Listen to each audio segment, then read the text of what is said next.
Okay, my friend. Long time no see. What's cracking? I know, it's been too long. When was the last time we talked? When was It it? was it was shortly after IPF Worlds of last year. 2018? Yeah, Oh, wow. Aha. yeah. A little bit's happened since then, huh? Oh yeah. Yeah. So we'll have something to talk about at least. Dude, we got a shitload to talk about. And there was two of you last time. Is it just yourself now? Yeah, at the moment it's just myself. Adam, he's kind of been really busy and stuff, so he hasn't been doing them as much of late. Yeah. Man, I Yeah. can relate to that. When King of Lift when we first started doing podcasts in 2016, I think the end of 16, um, it was me and Randy. And then for a long time, it was me and Randy. And then after that, it was me and Paul. And now it's me and Kafwi and me and I've had like five different co-hosts Mm. doing King of Lifts. I mean, it's just whatever it is, what it is. People's schedules, you know what I mean? It's like the different Robins but the same Batman. I'll take the Batman. Here's the thing, like with podcasts in general, everyone and their mother's got a podcast, but not everyone sticks with the podcast and keeps with it for like the next. It's more like one of my buddies said it's like how long can you bleed when it comes to a podcast for like the others to fold up. You go through some thin days where you're like, why am I still doing this? You Yeah, gotta man. love it. You have to love it. You're not, in terms of powerlifting, you're not gonna get rich off a podcast if you're doing a powerlifting podcast. You gotta love powerlifting just in general. Yeah. If you're doing it for like a monetary, just off the podcast alone, man, that ain't gonna get you much. It's not enough to like, this isn't gonna be your full time. You're not gonna be like Joe Rogan with a powerlifting podcast. You gotta branch out. So a lot of people will start up a podcast, and then as the weeks go by, months go by, years go by, week after week, month after month, year after year, you start rethinking it. If when life gets Right. busy, Right, 100%. So like how many podcasts start up and have like 7 episodes and then just die? or even You like know? you can get a hot run for a hot minute. Like you can make a run for like even like 6 months, a year when things are really popping, and you're like, oh shit, I got insert big powerlifting name, and it's exciting. And then you get a few different big name guys, and you're like, this is cool, this is fun. It's actually fun sitting down and have a conversation with them. When that novelty wears off, that's when you start, and you're like, yeah, all right, I talked to this person before. Yeah, all right, like I get it, but the people aren't getting any bigger.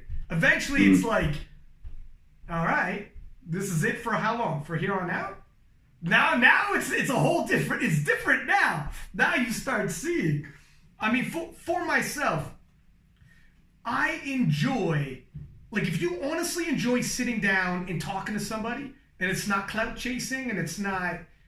Yeah, clout chasing is a fucking trendy term right now, but you know what I mean. Where if like I listen to, I'm a huge Joe Rogan guy. When I listen to Joe Rogan, the way he talks about it, when he says like sitting down with somebody, sometimes if I don't know nothing about them, it's even better. Like Simras from Estonia. I don't know anything about Estonia. I don't know anything about Simras. I sit down and like, let me hear about what was it like growing up in Estonia.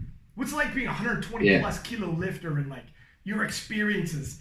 And just like, man, I would rather have, if you actually look at it like, I'm going to sit down and for 90 minutes have a conversation with someone on the other side of the world and just find out about them and better my social skills in terms of getting them to talk about it and follow-up questions and keeping that conversation moving for 90 minutes and just bettering that and walking away with something.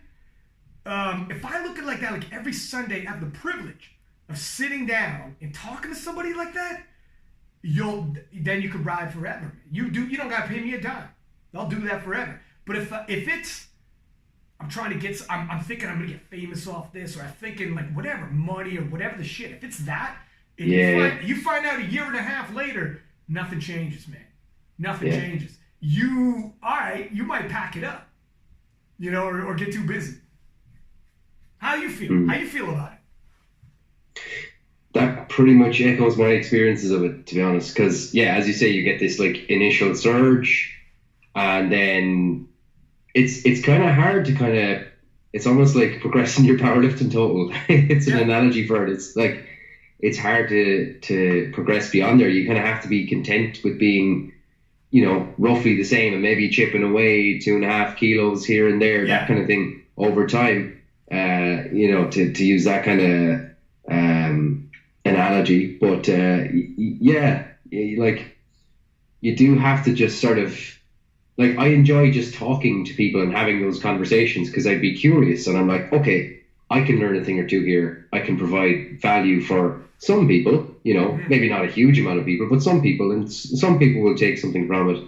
And I guess when you kind of say to a potential guest, like, do you want to do a podcast? I almost feel like you kind of have a free pass to ask certain questions that you probably wouldn't if you were just talking to them generally. Yeah. If that makes sense.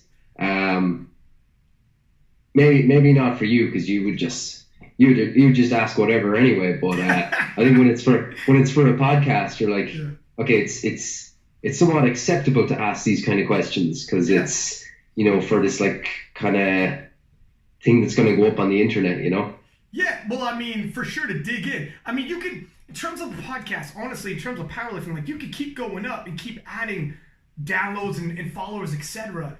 But to actually be at a point where it's your full-time job only podcasting, you're probably gonna have to spin off, do merch, do some kind of whatever. Like, if that's what the goal is, you got to reassess the goal, because people tell. You could tell, like, you're chasing certain things. I think, like, if you hop on here and you genuinely have an interest, like when you sit down with somebody in a conversation and you are genuinely listening to what they're saying, and you are genuinely like, off of what you say, I got a follow-up question, and this bad boy is gonna flow wherever it's gonna flow. And you start working on these skills, even as like a social experiment for myself. Man, I've sat down with people from like places I'd never been to before in my life, man, like Kazakhstan and all over the place. And just we might have like nothing in common. What do I got in common with a 20-year-old girl from Sweden? You know what I'm saying? I got nothing in common with this junior 20. I'm twice their age, coming from Canada. We got nothing alike. We don't even come from the same first language. And to sit down in that situation and be like, look, for the next 90 minutes, me and you are going to chat. And I'm going to keep this bad boy going. And they're nervous sometimes because, they may or may not be used to this, and that's cool. I totally get that. And you got to carry the weight. And I tell them, I'll carry the weight. I'll keep us going. Even if you get caught off guard or you get a little shy, I will keep us going. That you start like honing your own social skills, and man, when it comes to like this day and age, when it comes to social skills, that's like one of the most underrated skills you can have, is to be able to talk. 100%, yeah. I really feel like we should be recording this. Oh, you're not recording? I have been. I've been recording this. Dude. Oh, have you? Start recording. Start it up. Oh man, there was loads of stuff I wouldn't have said there if I knew I was being recorded. I'll cut it. You want me to cut? I'm just kidding. Oh, okay. Okay. So, will I record on my end? Yeah. What are your thoughts on that generally? Like, you see a lot of podcasts kind of come and go very quickly. What do you think do you think people get into it for the wrong reasons and then quickly realize, oh no shit, I actually don't want to do this? Or do you think it's just a case of like, they have a lot of enthusiasm and then they realize that to keep it going, they have to put some work in and that they can no longer commit to it after a little while? What do you think's going on there? It's like, it's a little bit of all that. Like, if you get into it, like we were just saying before we started recording, if you get into it thinking this is going to be a clout chasing thing, like, nobody gets famous off. I don't feel like anybody in powerlifting is really famous. If you're in this for something like that, man, you're in it for the wrong reasons. If you're in this because you think, like, the chances of just doing a powerlifting podcast and it being like a Joe Rogan situation, because we're such a niche, powerlifting, it's pretty niche.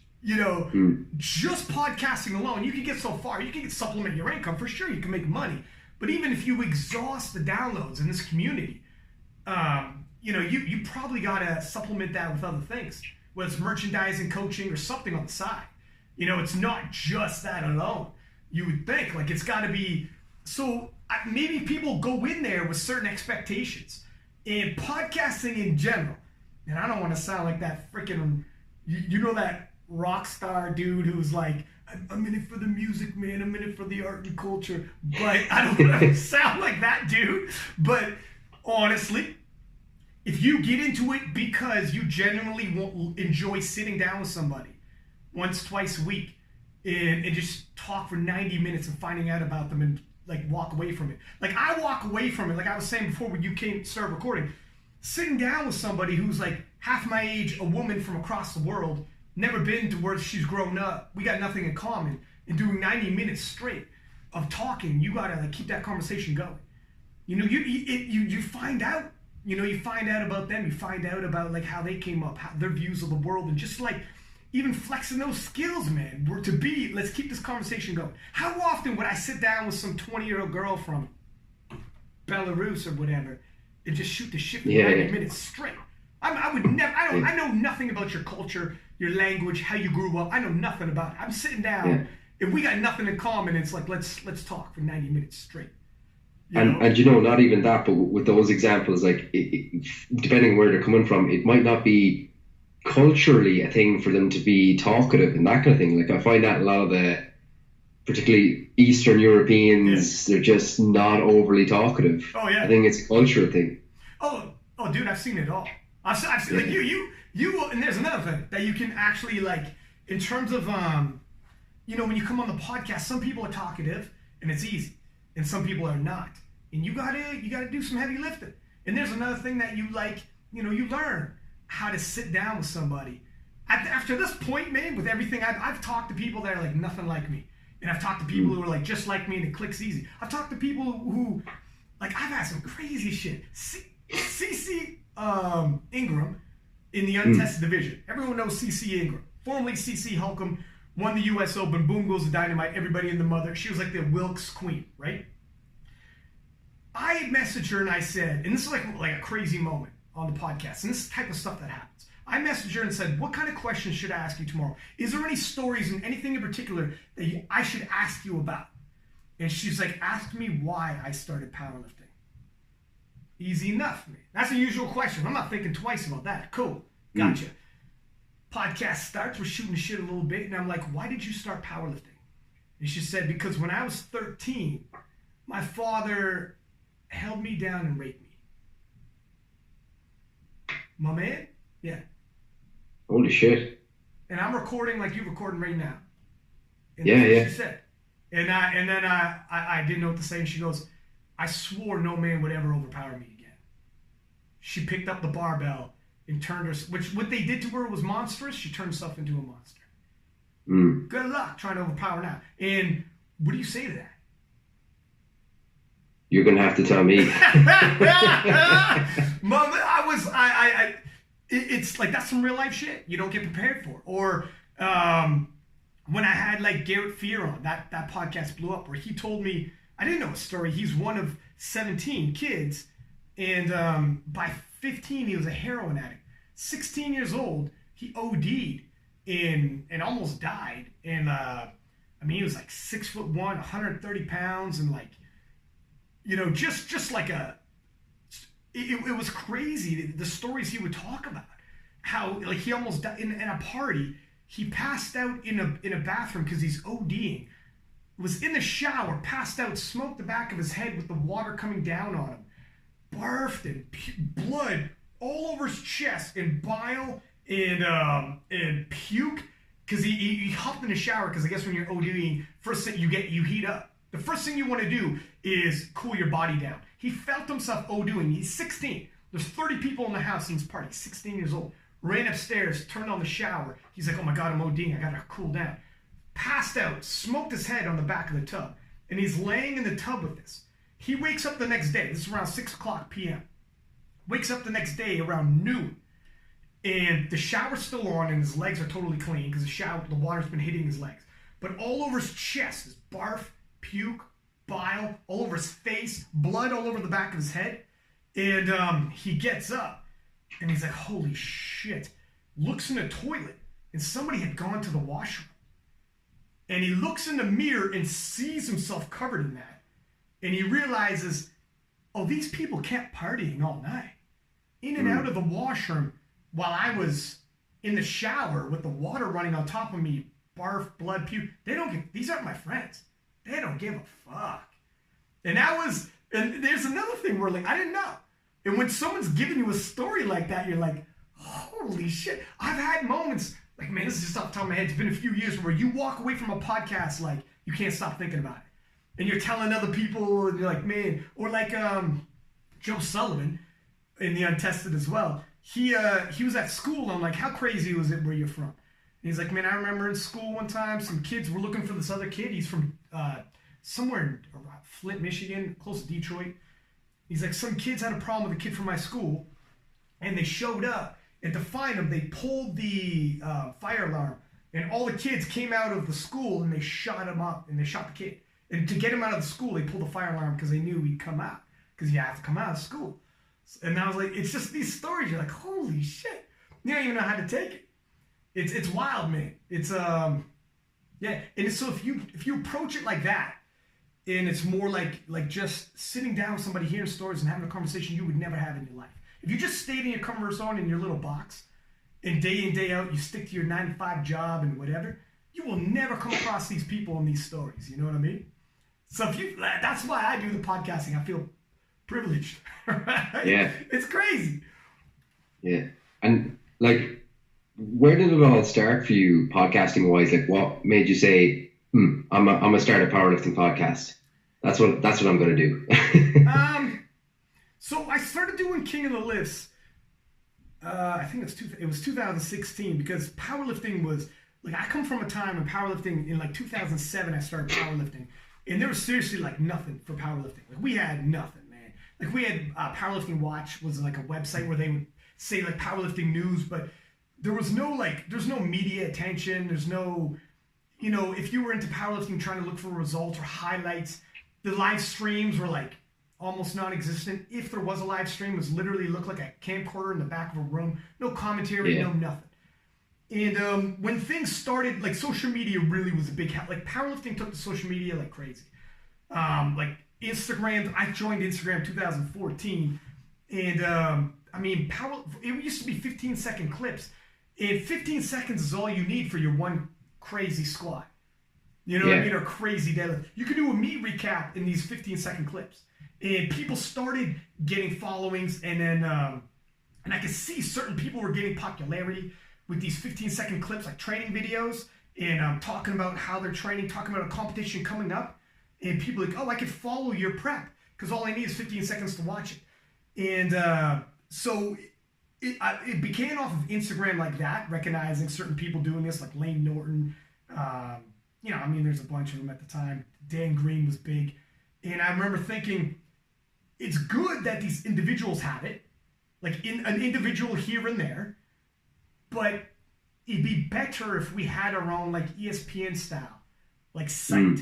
That you go to this site, if you're a powerlifting fan, who's the next hot guy who doesn't, or hot girl who doesn't have a big following, or not just an individual. Let me follow, I'm going to use Lane Norton because he's an early social media adapter. I'm going to follow Lane Norton on his way to the Nationals. You want more than just follow Lane Norton on his way to Nationals, US Raw Nationals. What if the US Raw Nationals are coming up and there was a site that showed all of the heavy hitter stars leading into the Raw Nationals? I can see all of them. I can see highlights. I don't have to visit 15, 16, 25 different pages. Give me the highlights. Is there showdowns I'm not aware of? What if there was a site that could, like, do stuff like that? And that's when King of Lifts really came about, where I was like, this is what I want to do. I want to start profiling people in that direction, and start bringing people in, and so people could actually, see the showdowns arising, so the event themselves gets more hyped, and then also people who weren't getting the just hype would get more exposure. And then I knew, like, if we had that, more people are going to watch because you care. Man, there's nothing worse than showing up to a sporting event, you don't know who's playing, and you don't give a shit. You're like, I couldn't care less. I have to care. Especially with powerlifting. Oh, yeah, for sure. People who say, like, I get it. People who say powerlifting is dull. And to an extent, I get that. But man, I've seen some battles that are freaking, right down to the last one. I've seen some action-packed battles. As long as it's a stacked division, and I know the backgrounds and I know the people and I give a shit. And I've seen the prep leading into it and there's some stories leading into it. Storylines is key. So there's another thing I try to develop is storylines. Right. So like, and with those battles, it can be, there can be different scenarios. Like this lifter's favorite, but she's carrying an injury. This girl has come second the last 2 years. There's this other girl who's nominated third, but she's the youngest and she's up and coming. Yeah. And, we know the least about her, or, men as well. The reason I'm using women in this 100%. Example is I'm thinking of IPF Worlds this year and some of the fantastic battles we had there. And I would actually argue it was probably the first year where I felt like, in terms of entertainment-wise, I felt like the women outdid the men. Yeah, I mean, I don't know what you thought about that. 72s were bonkers. The 72s was absolutely bonkers, man. Like, they had 1 through 6 could have won it. Like, they were all so strong. I mean, to that, and coming from a representation of all over the world, from the U.S. to Canada to like all across Europe, like they had, like it was so well represented, right down to the very last deadlift. And you had the storylines. You had the young guns, like you had the world champion junior, like Jessica Bittner, coming in, who's the champion from the juniors entering the open. Then you had the master, Kimberly Walford, who's literally old enough to be in the Masters, refuses to lift in the Masters. The queen returns from a hiatus and wants to battle it out for her title. Like, you want my title? You're gonna come. I'm gonna be there. We're gonna battle it out for it. And it couldn't have been a tougher competition for her to come back too. And it's the return because she missed 2018. I mean, you had the storylines, and then the championship was taking place in Sweden. And then you had Isabella von Weisenberg from Sweden, who's literally the poster girl on all the billboards all over Sweden. They had 20-foot billboard of Isabella von Weisenberg on the side of a building. I mean, and it's taking place in Sweden. She's representing the homeland. So, yeah, man, I mean, the 72s, and I don't know if it was the biggest ever, but it was, like, certainly, like, frick, man. You can't, people who say powerlifting is boring, I hear some people say some shit like that, and I wonder what division you're in. I wonder what federations usually show up to. I'm not knocking the untested, but oftentimes the untested doesn't have a deep division for divisions. You know, they have to use a Wilks formula, and this guy's going against this guy in 2 different divisions. Whereas in the IPF, head-to-head matchups, like the reason why the U.S. Open was Steffi Cohen and Mariana was so phenomenal is because they were actually in the same division. They were going toe-to-toe in the same division. Beautiful. That's what sports is going to be. If we have to watch it, they're in 2 different divisions, which they should have been until Mariana dropped in Steffi Cohen's weight class. And we're using a calculator right down to the end. Yeah, I guess powerlifting would be boring. I need to see you head to head. I don't want to see Michael Jordan taking free throws and doing the slam dunk contest by himself, and then you go, and then he goes, and then you go. That's powerlifting. We both go on the platform one at a time. I want to see Michael Jordan and who the fuck else was big in Jordan's time? I'm not a basketball guy, but go head to head, 1-on-1. That's sports. So I get it. If you're from a federation that doesn't have a lot of head to head, yeah, you might be like, man, powerlifting's boring. But if you're watching IPF World Championships, you're like, what are you talking about? I watched Brett Gibbs and Russell Orhe go toe-to-toe, and it's fucking right down to the last deadlift I'm in. It's, so, yeah. But you need that storyline. You need rivalries, and you need... That's why when a big competition comes up, I'm quick to snag these guys and get them on the podcast, and let's hear it. What do you guys say about this guy? What's your thoughts? Who's going to win? Like, let me get a soundbite out of you. Let me try to feed this. I'll feed the monster, Yeah. Do you ever get any kind of kickback from that? Because, like, I know closer to home anyway, like, I'm part of the Irish Powerlifting Federation committee, and we're talking about, like, okay, so we've got nationals going up in February. Are we going to do the whole head-to-heads on Instagram kind of thing? Because last year we got a bit of pushback from that because some of the lifters said it was a bit too much pressure for them. And I was like, well, yeah, I can understand that from their point of view, but like if we're trying to, it's the biggest competition of the year, we need to generate as much excitement as we can about it, Dog, that's okay. That's fucking ridiculous for me to even hear. Let me tell you something. So the IPF themselves, I was running the Instagram account for a little while there, and I was doing that. I was going like when John Hack and Brett Gibbs were going to show down in 2016. I would show one guy squat doing 500 pounds for 8, and then I'd show the other guy. If I seen they both did 500 pounds for 8 in the same week, I'm fucking putting them side by side on purpose on the IPF and being like, who's going to win? On purpose.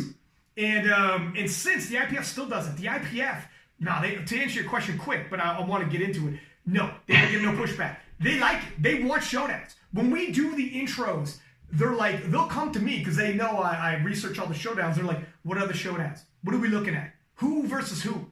Let's hype it. They understand because they have an obligation to get this as most streams as possible. Anybody who's an athlete who's like, no, please don't put my face versus so and so. It's too much pressure. Then you hop off of social media and you go social media dark for a little while. But this is how we grow the sport. If you don't want to do a podcast, don't do a podcast. But don't tell a podcast not to talk about it. That's crazy. Or don't tell a federation, don't hype your stars. That's crazy. That's like the NBA not mentioning, oh, by the way, Michael Jordan's playing tonight and he's facing off against Magic Johnson. You know what I'm saying? That's like the players be like, NBA, please don't mention me on your posters. Because I know you're trying to get people to watch, but it puts a lot of pressure on me. This is sports, man. You don't have to pay attention. You don't have to pay attention. You don't have to like it. You don't have to share it. You don't have to read the comments. But don't be reaching out, being like, oh, come on, man, don't talk about me in a preview show. Don't, even if it's a federation. That's crazy to me. That's like, you are that, like, if you want to go silent on it, do that. But this is how we grow. This is how we grow, man. It's nuts up. I understand. Look, I've reached out to people in the podcast leading up to a competition. They're like, because I'll have like 4 people on in the same division, all on at the same time. And I know that's not easy. I've had like big name dudes be like, yo, I don't know if I want to do that. And I'm like, all right, fair enough. But never, if it's like, please don't talk about me in your podcast, it's like, man, you gotta be crazy. You gotta be crazy. And the IPF would never. I can honestly say the IPF has never once reached out and said, we don't want you doing this, that, or the other. You know, like or I don't think, it's just, they know, man, we're all in this. We all gotta grow this. Yeah. You know, there's a formula to grow this. We see it. Bringing it back to something you said earlier on, talking about the Instagram account and how that kind of started.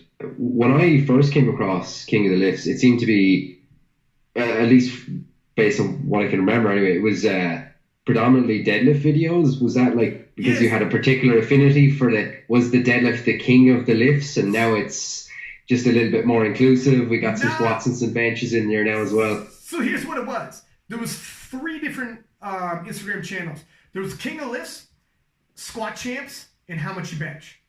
And I ran all 3. And at the same time, I was also doing the IPF Instagram. And I was, so if you squatted, I put you on Squat Champs. And then if you bench, I put you on How Much You Bench. And if you're deadlifting, I put you on King of Lifts.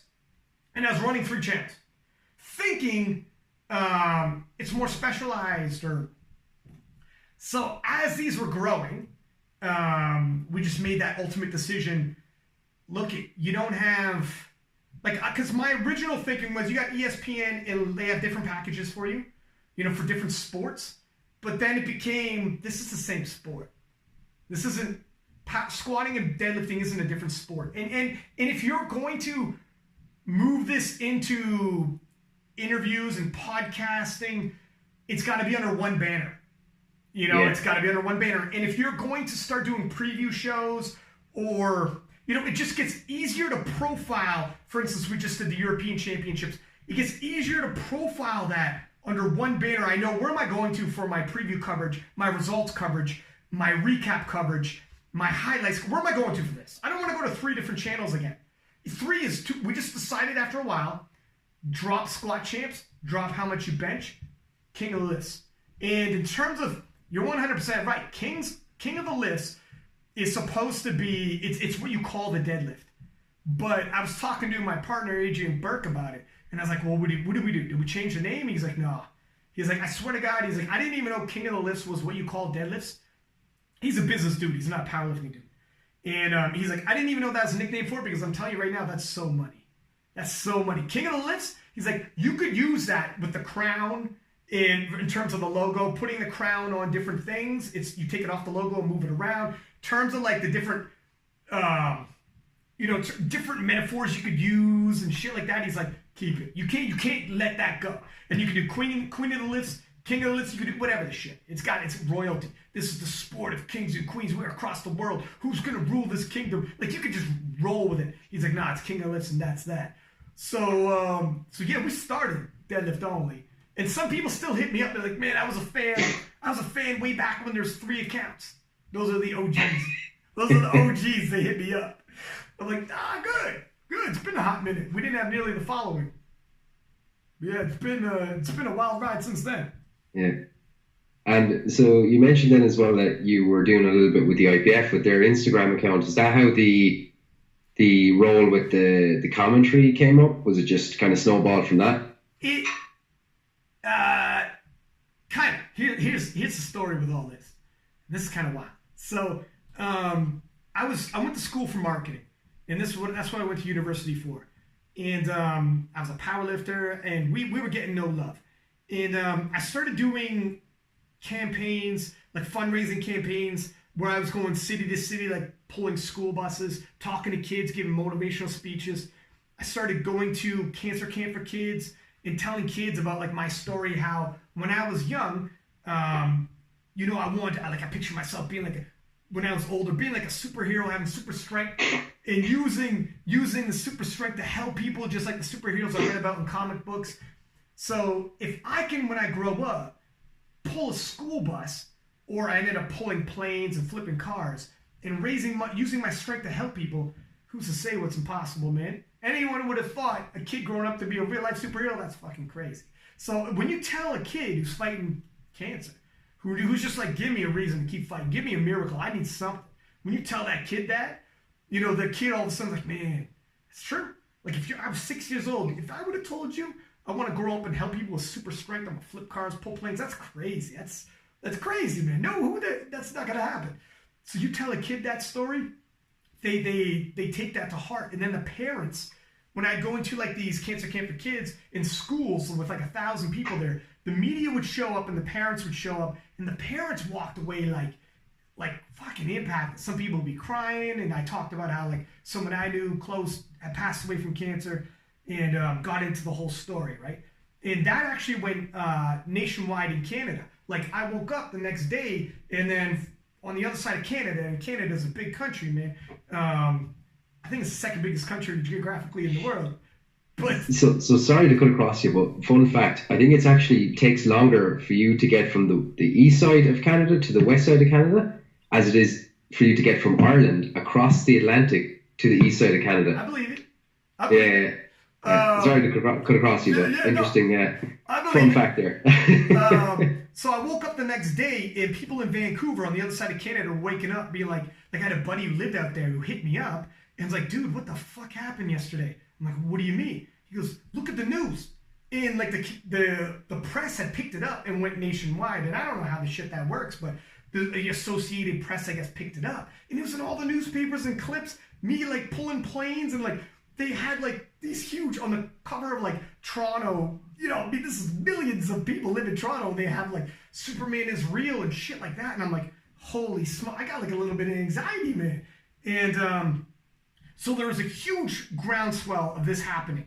And I got the idea, I did this for a little while, did a tour of Canada, talking to kids, whatnot. And then this was around 2007 and 8, reality TV was fucking huge. Like reality TV is not as big now, but reality TV like 10 years ago was fucking huge, my friend. And there was an audition for this show where they were taking these athletes from all these different sports, and you're going to travel all over the world. They were going to take like two athletes from two sports. You're going to travel all over the world in these quirky competitions, like fun competitions, not real they're like silly competitions, but they're funny. And quirky people would be there. We go to these festivals, and there's like fucking toe wrestling or some bullshit, right? So something that your athletic background wouldn't help you, but the fact that you are an athlete, and like a world-class athlete, made it funny because you're this world-class athlete, and you're gonna do like, man, we did some crazy shit. And they also spliced it in. The loser in this challenge has to eat like an epic meal. Okay, so this is what they were doing. And I was like, I don't know, man. I like comedy. I like travel, and I like food. Fuck it, I'm in, and I'm an athlete. Let's do this. Just give me a little bit more context on like what the events were. It's like toe wrestling, like what other weird shit like. all right, let me think of it. Oh, so some of them's not too crazy. There was like the Highland Games. Okay. There was the Warrior Dash, which is like Tough Mudder or some shit like that. You guys are familiar with that? Yeah. But there was also like frog jumping in Alabama, like frog jumping races. Where you have a frog, you train, and you race a fucking frog against another frog. And they take this dead to right serious, my friend, in Alabama. You get in a fist fight if you're like if you talk shit about it. Like they prize frogs. So it could be from the serious Highland Games, Tough Mudder, to I mean, they had the World Pizza Games. And people, when I say world, people from all over the world flew to Las Vegas. And you were like, I don't know, like weird pizza tossing. And they had a competition like how many boxes of pizza you could fold up and create in like a minute. Crazy shit. But I'm like, this can't be real. Who gives a shit? This was like on TV, just wild stuff. Dude from Japan actually was a pizza tossing champion. So anyways, so I just took a bunch of clips of me talking to like public speaking just to show a little personality. Showed clips of me pulling planes and flipping cars. And me, like I'd won some championships in powerlifting. The competition was nowhere near as stiff at the time, so that helped. But sent it in a video. And the producers, the TV producers are like, and they're from Vancouver, they said, yeah, all right, here's the deal. We're going to fly you in to audition. And I was like, holy shit. You're going to fly me in? They're like, yeah, we're going to fly you in, and we're doing a 3 to 4 day audition. And we have like, I don't know, man, it's like 20 athletes. And they had like Olympians. They had like I'm from powerlifting, but they had people from like real, I want to say real sports, but look at this 2000, maybe 10-ish by now. 2010 or 11. This is before powerlifting had its big boom, before the IPF went raw in 2013. So powerlifting is so niche at this point. I had to tell them what powerlifting was. The only reason why they looked my way is because I'm flipping cars, pulling planes. And they're like, oh, he's super strong. They thought, so they had people from like sprinting and like Olympic rowers and like for real Olympians. When I showed up on set, dog, I was like, man, I don't even belong here. Like I'm not, these guys were A-class athletes. In powerlifting, basically to be at the top of powerlifting at the time, you were like a weekend warrior with the sport. You weren't like an A-class athlete. These guys were like sponsored athletes. And I was nervous as shit. And we're all like, there's like 20 of us on set. Nobody else is talking to nobody. And so I'm super nervous. And I'm staying at a buddy's house that lives in Vancouver. And I flew in and I showed up at his little ass apartment. Vancouver is so jam-packed. It's like a freaking sardine can of an apartment. And there's 3 people living in it. And this girl who owns the apartment is subletting it to my buddy. And he doesn't tell her his boy's coming. So I show up in my suitcase, and the girl's like, can I help you? Oh, no. Can I help you? And I'm like, my buddy lives here. He said I could stay. And she's like, she had a look on her face like, what the fuck? So she let me in begrudgingly, and I'm talking to my boy like, dude, I don't know if she's too hot about this. Drop off my suitcase, go to the set, knowing damn well I don't know what's going to happen with me in terms of where I'm going to stay. So the first day of on set, we're doing like interviews in front of the camera to like these quirky competitions.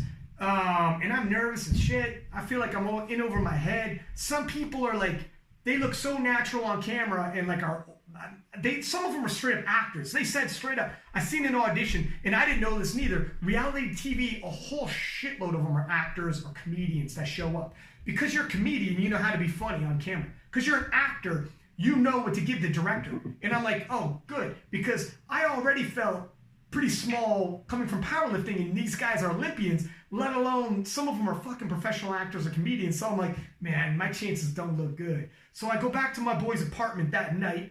He tells me, hey, look, the girl I'm subletting from says you got to go. I'm like, oh, shit. All right, then. Fuck's sake. So she's like, you can stay the night, and that's it. And he was actually an actor, typical, like, you know, he was waiting tables and shit. I show up on set the next day, and I'm telling one of the producers, like, I was like, man, I don't really got a place to stay. I guess I'm gonna try to get a hotel. I don't got a lot of money, and the hotels are mad expensive. So, you know, I got my suitcase and everything with me. And the producer's like, don't worry about it, man. You crash in my house. I'm like, what? This is crazy, because if you, like, the producers, he's one of the guys who's doing the auditions. So in terms of being a leg up, like, in the back of my mind, I'm like, hey, look, I'm not gonna fucking sleep with you. That's what's going on. I heard about Hollywood. hey, whoa. I don't want the gig that badly. This is. I believe the term is gay for pay, sir, and I believe the term is G for P, sir. But yeah, I mean, so I was like, all right, cool. So we were doing the auditions, and this dude ended up becoming my mentor. He explained, like, that night. Here's another thing. At the end of every day, the head casting director steps forward with a list of people and says, rhymes off like 5 people and says, thank you very much, but this is where your audition ends. And I'm like, oh shit. So it's pretty nerve-wracking. So-and-so step forward. Arthur Lynch, step forward. Thank you very much, but this is where your audition ends. At the end of every single day, you know that's coming. So at the end of and these days are like 12 hours, my friend. And you are being told, like, say this script, act like yourself, but you're not me. This is TV that's gonna go, like, more than just Canada, all over the US, all over, like, the Caribbean, etc.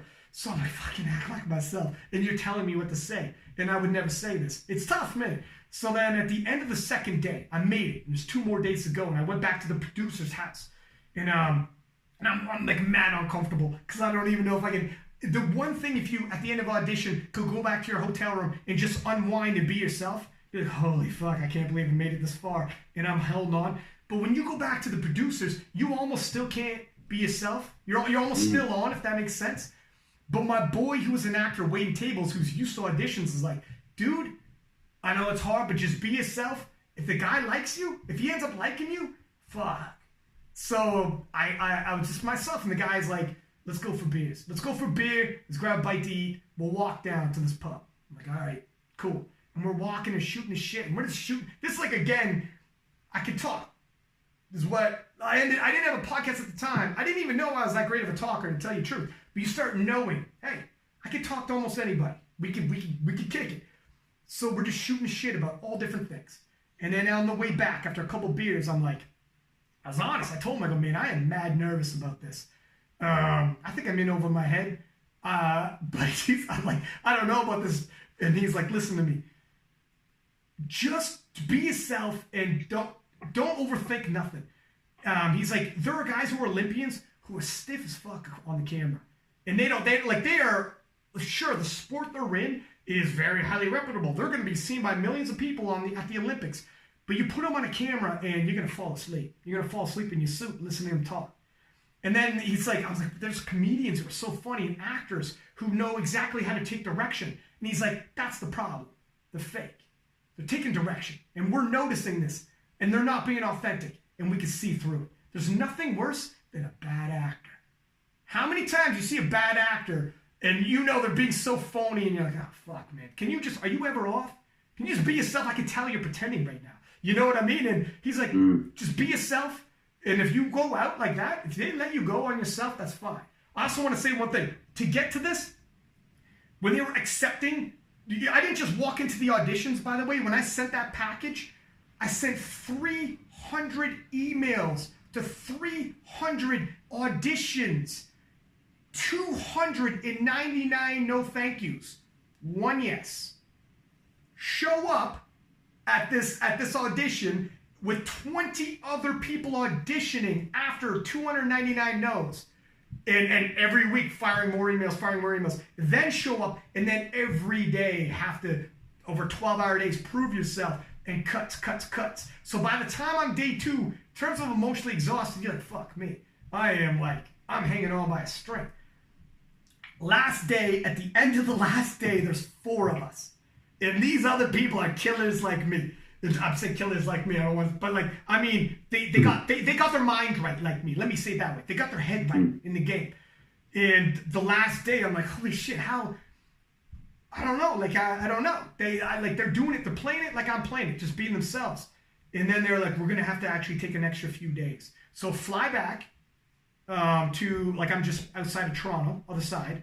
Fly back, we're going to let you know. I'm like, fuck me. Like, this is life-changing, right? I fly back to Toronto, and a few days later, they said, they took all of the video, and they presented it to the network who's fronting this, and the network comes back and says, we want all 4. All of them. And I'm like, holy shit, so I made it. I'm on a reality TV show. And this is, this is like, one of these dream come trues, like, holy shit, what does this all mean? So the first thing they want to do, they pick me, they fly me in again, and I have to do media training, which means they do fake interviews, they do fake everything, man. You get prepped. It's basically a crash course in media. And I mean, I'm with like TV producers who have been on these people have done like shows for like 10-year long run shows. Like, so I'm learning about how to handle myself in live interviews on the air. I mean, I'm not just talking to powerlifting broadcasts, but they ended up, you know what a press junket is? Where you sit in a room and press comes in and out, different press comes in and out of the room all day. You might have 10 interviews straight just talking about the project you're on. Like if a movie comes out and they put a movie person in there, like someone who's in the movie, and this person from this magazine comes in, asks them 20 minutes worth of questions and leaves.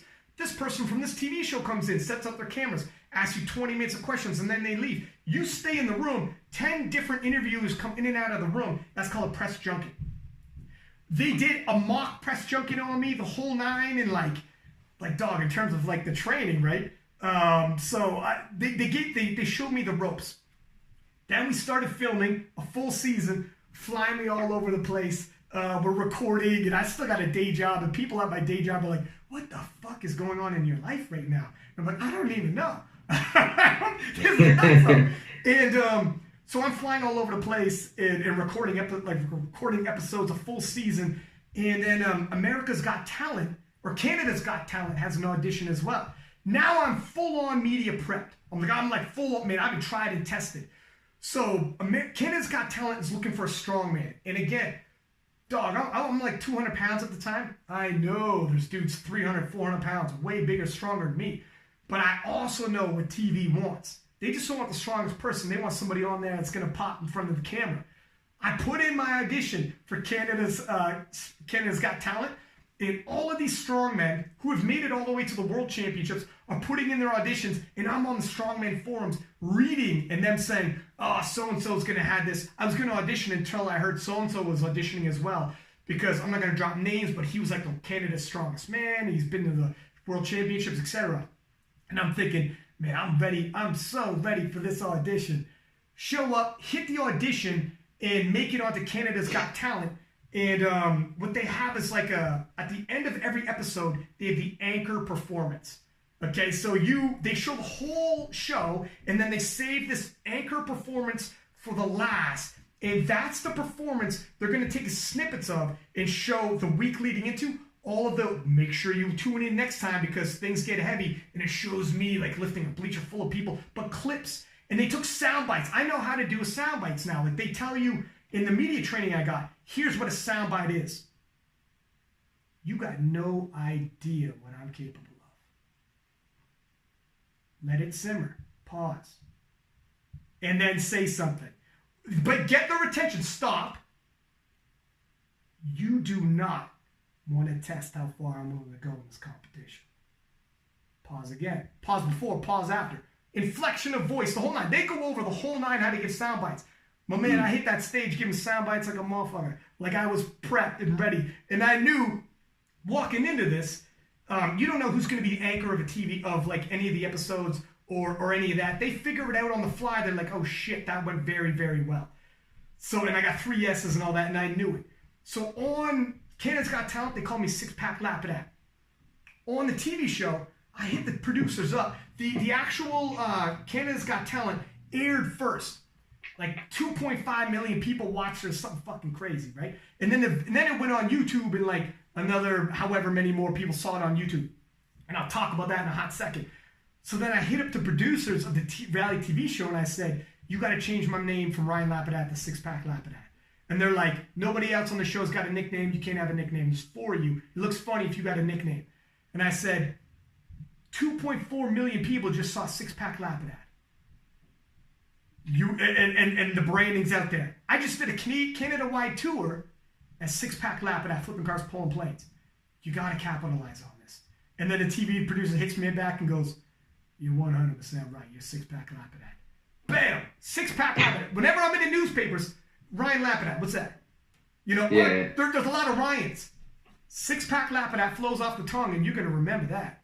So every single time in newspaper, Six Pack Lapid ad. Canada's Got Talent, Six Pack Lapid ad. The TV show comes out, Six Pack Lapid ad. Now the ball's rolling. The ball is rolling. People, America's Got Talent reaches out to me because they saw Canada's Got Talent. And they're like, we want to bring you in as a, man, I'm out America's Got Talent right now. We want to bring you in as a ringer, which means, and because I'm like, I'm not American. Like, I'm like, they're like, you sound American enough. Just don't say A. Like, all right. So they bring you in. This is what happens, okay? You know, in the front of a show, they show like a lineup of 200 people waiting to enter the audition, and then you audition in front of the judges. I'm a ringer, so they really do hold auditions. But if they go to New Jersey audition, which I was in the New Jersey audition, and NBC drops $3 million for this audition, and you're the TV producer, and you're just taking 200 people that walk in. Let's say of the 200 people that walk in, and NBC dropped $2 million for you to have. I mean, they had Heidi Klum, Howard Stern, fucking Howie Mandel, and all the rest of it. Like, there's a lot of money dumped in. You as a TV producer cannot go back to NBC and be like, you know what? We didn't get anybody in that Jersey weekend, so we're going to continue on. No. NBC's like, the fuck you didn't. That weekend cost us $3 million to put together. You're going to find somebody. So what the TV producers do is they go online and search and scout for acts to stack the deck. They hold a real audition. Those 200 people will for real get auditioned. But just in case, to make sure they got somebody, they bring in people like me who they already know, they've already seen on TV, and they're like, they're good on TV, they're good on camera, let's do it. So they flew me in, or no, I drove in with all my equipment. And there's that big, like, 200 people lineup. And me and Nick Cannon, they take me in with the TV camera. People in lineup see this happening. I'm walking through with the TV producers. They put me into a random spot in line. And people are like, what the fuck? These guys just inserted him into the line at a random spot with all these TV cameras on him and told him to act normal. Then Nick Cannon walks up and pulls me out of the line by chance, this is all staged. And me and Nick Cannon start shooting his shit. I pick up a kid, start squatting him. Nick Cannon picks up a kid and starts squatting him. And this is all fake, man. All the people there at the lineup are like, what the shit? Well, I wonder if that guy's going to end up on the show. The dude hasn't even auditioned yet, and they implanted him in the line, and he's doing an interview with Nick Cannon. And they don't even know I'm not even fucking American. I'm a full-up ringer. So I ended up squatting a bleacher full of people with Heidi Klum, Howard Stern, Howie Mandel on the bleacher, get 4 yeses from the judges, move forward in the competition, and they don't cut me or anything. I just don't end up moving forward. And they just don't address the fact that I'm not. Everybody who hits the stage, the judges go, what's your name, where you from? What's your name, where you from? What's your name, where you from? For me, they just said, what's your name? They didn't say where you're from because they knew. I'm the ringer. So this is a long-winded answer for you. I'm going to bring it back to how I ended up on the media team for the IPL. Yeah, I don't even know what I asked you at this stage. Man, so all this is happening, right? So got a reality TV show. Canada's Got Talent. America's Got Talent was like however many million people. Canada's Got Talent, however many million people. The reality TV show now is on every single week. Christmas rolls around. You know how the networks are like, we want from all of us at NBC, Merry Christmas, and they have some guy from one of their TV shows say it. Like when holidays roll around, from all of us at ABC, NBC, from all of us at Fox, Merry Christmas. That year it was me, from all of us at fucking City TV, Six Pack Lapid ad, Merry Christmas. Shit was hot. And then in Europe, the Guinness World Record show reached out and said, look it, man, we've been seeing you all over like internet, these things you're doing in terms of strongman feats of strength and shit. This is the Guinness World Record show. We want to fly you out in all of your equipment which would have been like $10,000 to fly on the show. This is like mad heavy, and to appear on the Guinness World Record show. So again, I'm like, this is all within a couple of years of happening. So this is around 2004-ish. So we fly out to the Guinness World Record show, and Zydrunas Savickas is there. Hafthor Bjornsson is there. You know Hafthor Bjornsson? Of course, yeah. Okay, yeah. Good. All right, good. So sorry, you said 2004 or 2014. Oh, sorry. Yeah. Okay. Cool. So this is around. So a couple years have passed. Okay. So 2014. So Zydrunas Savickas is there. Hafthor Bjornsson there. That's the mountain from Game of Thrones. Who doesn't know? And again, man, I'm like, this isn't even real life. Like this is crazy. I'm just a normal dude. I'm not like I'm strong compared to the rest of the public. Like I'm fucking very strong, but compared to like I'm thinking Hafthor Bjornsson is a kabillion times stronger than me. What am I doing here? Like what is going on here? But my like the TV producers who are on the reality TV show are like, just man, you do you. If they throw Hafthor Bjornsson on the TV, how many sound bites they getting from this cat? He can barely speak English. They throw you on the TV, give them what they want to get. So I'm backstage. So I'm like, all right, I'm trying to calm down, like relax, you're good. So I'm doing the same thing I've always been doing in terms of squatting a bleacher full of people. And on this Guinness World Record show, it's a massive, like 40-foot screen, like a TV screen that opens up in the middle, splits and opens in the middle, and there you are. And then you come out, and there's a studio audience. And this show is like all over Europe. It's pretty big. Like again, millions of people are gonna watch it. And I'm like, I'm nervous as shit. I can't sleep. I brought my boy. I'm like, this guy has to come with me. And they're like, man, you are already costing us way more money than all these other acts. You're not bringing your boy. And I'm like, it's safety. This is a strongman act, and if he can't come, I don't know if we're gonna be able to do this.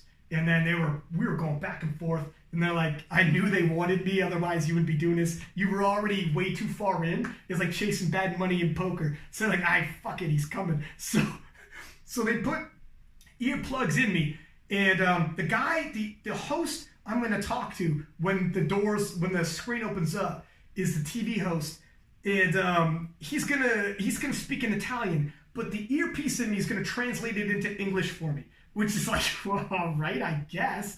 But I know I'm already nervous as shit. So I show up, and I'm behind this massive 40-foot tall screen. Studio audience is going fucking berserk. They have people who are like, tell them to clap, tell them to cheer. And I could fucking feel my heart pumping through my chest. You want to talk about anxiety?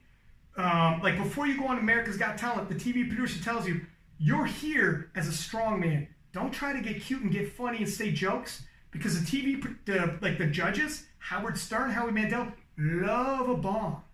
Oh, if you start bombing and get out of your comfort zone, they will fucking roast you, and it's even better TV. It's better. They would love a crash and burn. Don't give it to them. That's my advice. That's all I'm going to give you. So going in front, you're like, okay, these guys are looking to make fun of you if you slip up, so I'm not. I'm playing it safe. Going on the Italian show, so I was uber nervous, but I'm used to getting scared like this. And I could hear on the huge 40-foot screen for the studio audience, they're showing me flipping cars, pulling planes, and all these sound bites I had done on the reality TV show. I can hear it like a fucking movie theater, and the sound waves, because this thing is so big and I'm on the other side of it, are shaking my chest. And I hear my own voice projected and be like, ah, and like it's nuts. My heart's pumping through my chest. And I'm like, I'm going to have a fucking anxiety attack. Like, if I could bail right now, I'd run through the exit. And then just as I'm thinking, holy shit, I don't know if I could do this. And they said, by the way, you're going for a Guinness World Record. You either hit it or you don't. It's 50-50. You hit it or you don't. You win or you fail. There is no moral story this time. And then all of a sudden, 6-pack, Lebanon! And then the fucking screen parts. And I'm like, huh. I look towards the crowd. I throw my arms up like, I don't know, I guess like I'm here. And the crowd goes fucking nuts. And I'm like, holy shit. So, well, now when I was squatting the bleacher full of people for like 5 reps, they had some powerlifting judges to make sure I hit depth on every rep, which I'm like, God, I hope they don't call me like world championship style. Like, but I was like, it was hard, man. Hit it, broke the Guinness World Record. Hafthor Bjornsson and Zydrunas Savickas are there. We're all like, I see them backstage. Everyone's high fives and shit. And I'm like, oh my god. Went out and partied with the crew. Because they were all like, they were pulling for me because I was like a nice guy, small guy, like an underdog, and I was nervous as shit. So they're like, you did it. So all of this stuff is happening, and all this media exposure and a lot of like press all over the world, millions of people watching it by this time, North America, Europe, and all this is accumulated knowledge. And then around 2015, so that was 2014. I come back home, TV show ends. Canada's Got Talent, America's Got Talent, Guinness World Record Show, all that's aired. I mean, I came back home and they had a fucking Canada Day. That's our national They had a Canada Day parade now. It's a parade marshal. And like, it was fucking nuts, man. Things are popping. Put together a package again, and I go straight to Gaston. And I'm like, listen, this is who I am. This is what I've done. This is before powerlifting's really blown up. And I'm like, this is everything I did just with myself. And I'm just me, man. I'm nothing special. I know I'm nobody special. And I'm like, I think, like, put me on the IPF media team. I got ideas for the Instagram. I got ideas for the live stream. I got ideas for, like, everything. Like, put me on, man. I'm an asset. I don't know how many people in the IPF got a degree in marketing in this type of media, exposure, media, like, full-on media training. But I've been put through the ringer, man. In terms of, like, being tested, like, what they did to me, the TV producers, to get me ready, I'm fucking ready. You know, like, get me in there, and I'm an asset. Powerlifting, I don't know how many people they got like me, but you got me. And formally educated in it. And Gaston sent an email saying, this is Ryan Lapadat, he's the newest member of the IPF media team. And I was like, oh shit, it's on now. So, joined the team, was initially running the Instagram, and bumped up the Instagram something crazy. Went from like 20,000 to like 70,000 real quick. And I told him, we'll get there quick. We got there quick. And I, at the same time, was doing King of Lifts and doing my own projects as well. At the very same time, when I came back from all the TV, I was like, I want to do my own thing social media-wise to build my own brand, build my own thing, as well as with powerlifting in the IPF. And then I told them, man, put me as a commentator. Like, trust me, I got this. And they're like, all right, bet, you're good. Because they seen I did all this TV. Like I mean, big time pressure cooker TV. And so they threw me on there. I show up, it's Texas, 2016. This is the John Hack, Brett Gibbs big showdown. And I know all of the showdowns. I know everybody. I'm well vested in this. I show up, and the media team is a bunch of guys from the UK who are for real TV guys. And I know TV guys, we're good. But they're not powerlifting dudes, they're TV guys. So when we sit down, I'm telling them all the different showdowns. And I'm like, trust me, this needs to happen, that needs to happen, in terms of like, we need to talk about this showdown, that showdown. Not in terms of TV production, they know that. I mean, in terms of like, here's a showdown, we need to talk about this, these two guys, those two girls, etc. And they're like, all right, you know your powerlifting, whatever. So I remember sitting down, Martin Fleet from Scotland was like, he was like the powerlifting commentator at the time. That was the last World Championships he does. He still does European. And the day before, we're all shooting the shit, getting to know each other. And Martin Fleet turns to me and goes, so, like, how much commentating you done? And I'm like, oh, nah, this is my first time. And he's like, no, like, I know you haven't done the World Championships before. This is the first time. If you had done them before, I would have seen you. I do the World Championships. No, I mean, like, how many have you done, like, you know, on the national scene, regional scene, North Americans? No, I haven't done those. Like, all right. He's like, no, I got you. Okay, cool. But like, how many locally, even? I'm like, nah, man. I've never commentated a day in my life for even a Little League baseball. And he was like, how the fuck did you get here? He's like, what are you doing here? They flew you in. They're like, oh my God. He was worried as hell, man. And I was like, listen to me, my friend. I know my powerlifting A, and I've been media tested B. Like big time on air media tested. We're good. And he's like, all right. So we sat down. He gave me the down low of what a co-commentator does, what the lead does. You say the names, you get the kilos, you never talk over a lift, you never talk about yourself, you never talk about your own lifts, you never talk about a failed drug test and stuff like that. That ain't good. Nobody wants to hear that. You never have to throw it back to the Olympics, because we're not in the Olympics. Don't talk about Olympic lifting. Don't talk about, don't get ahead of yourself. Talk about what you see on the platform. Never miss a lift. Always throw it back to the platform. Never, always build storylines. He told me everything. I got it. And sometimes, I give the same speech to whoever sits down and co with me. Sometimes you get it, sometimes you don't. And there's a whole lot of shit that has to happen on the air. I'm oversimplifying. But we hit that on 2016 and murdered it. And the John Hack, Brett Gibbs situation, I told them, look, this is special. This is the biggest showdown we'll ever have. We need to do something special. And for the first time ever, before it came on, they're like, all right, this showdown? Then we're going to give you camera time. On air, we're going to see your face, and you tell us, you got a 2-minute intro. Tell us about this showdown. And they had never done that before. And camera time for a commentator was unheard of at the time. And I'm like, holy shit, okay. And remember, I'm new to commentating. And that's when I gave the lead in saying, this is our Muhammad Ali, Joe Frazier. This is our Pete Sampras, Andre Agassi. These two are unbeaten. I gave the huge lead in and gave their background, and then they kicked it to the platform, and the battle began. To follow back in terms of what you said earlier, do you ever get pushback hyping a showdown? Dog, the IPF is like, let's do it. They get it. You know what I'm saying? They get it. They're like, that's where it all started from.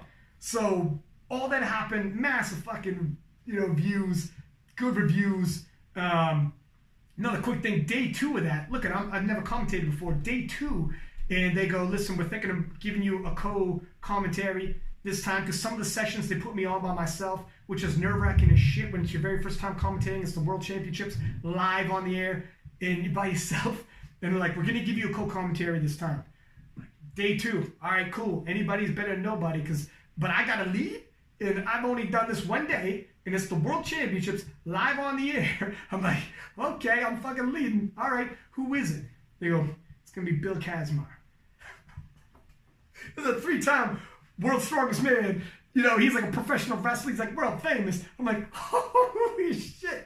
This is real life, man. The people I'm meeting, from Howard Stern and Heidi Klum to Hafthor Bjornsson. I'm a huge Game of Thrones guy, by the way. Hafthor Bjornsson and Bill Kazmaier. This is crazy, man. This isn't even real life. And I'm like, all right, I'm gonna lead him. He's taking my lead. And I don't know what the fuck I'm doing. All right, let's do this. And so everything works out good. And 2017, 2018, 2019, I'm just expanding off that, getting better and better, honing my craft. And I take notes. I will listen to commentary for the real life sports, and I take notes. I take this crazy Uber. I hit my old TV producing connections and said, give me notes. I hit the TV producers on there and said, give me notes. And when you listen to an IPF stream, I don't want it to sound like you're listening to a fucking powerlifter who's on the mic.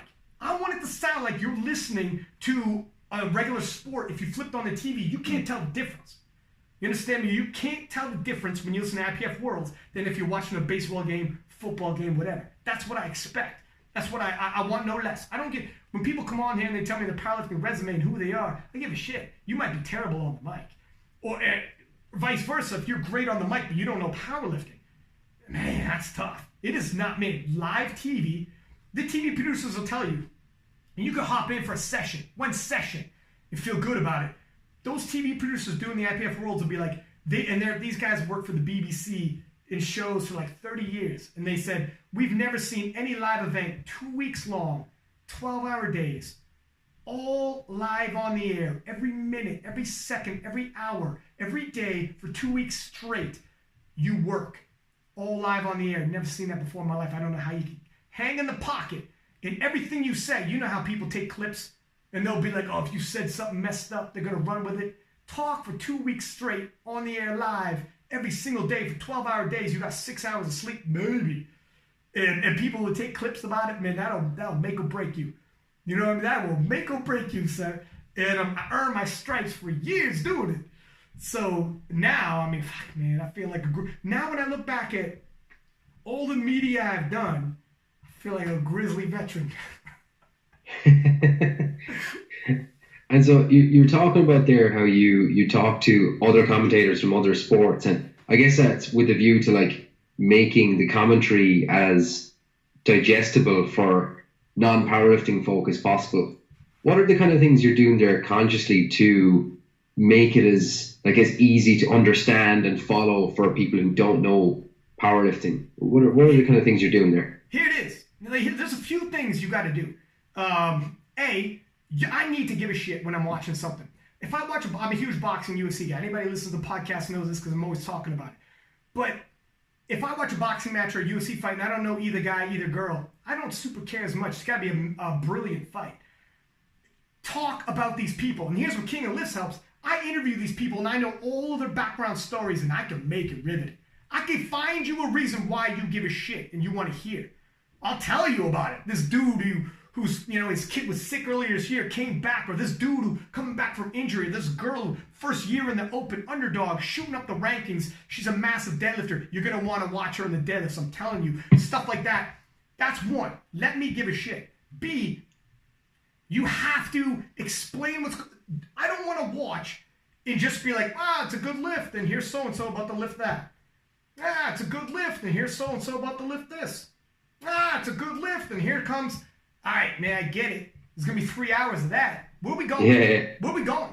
What's the score of this? Throw it back to the score. Why do I care? What's the significance of this bench press? Well, that's forcing so-and-so to load the bar with this amount. Or the bench press is where this girl or guy needs to gain their ground because so-and-so is coming in on the deadlifts. Oh, we have a chip in play. Do you know what a chip means? A chip means they can't just equal you. You're up by half a kilo. Now they got to go up a full 2.5 kilo to beat that. A chip could come in handy later on. Oh, wow, this person's in a position where they have the bigger deadlift. They get to pull last. They get to load the bar exactly with what they need. However, they can also change that load twice. Keep your eye on the prize here. What they have loaded is just a placeholder. Oh, what's Team Sweden going to do?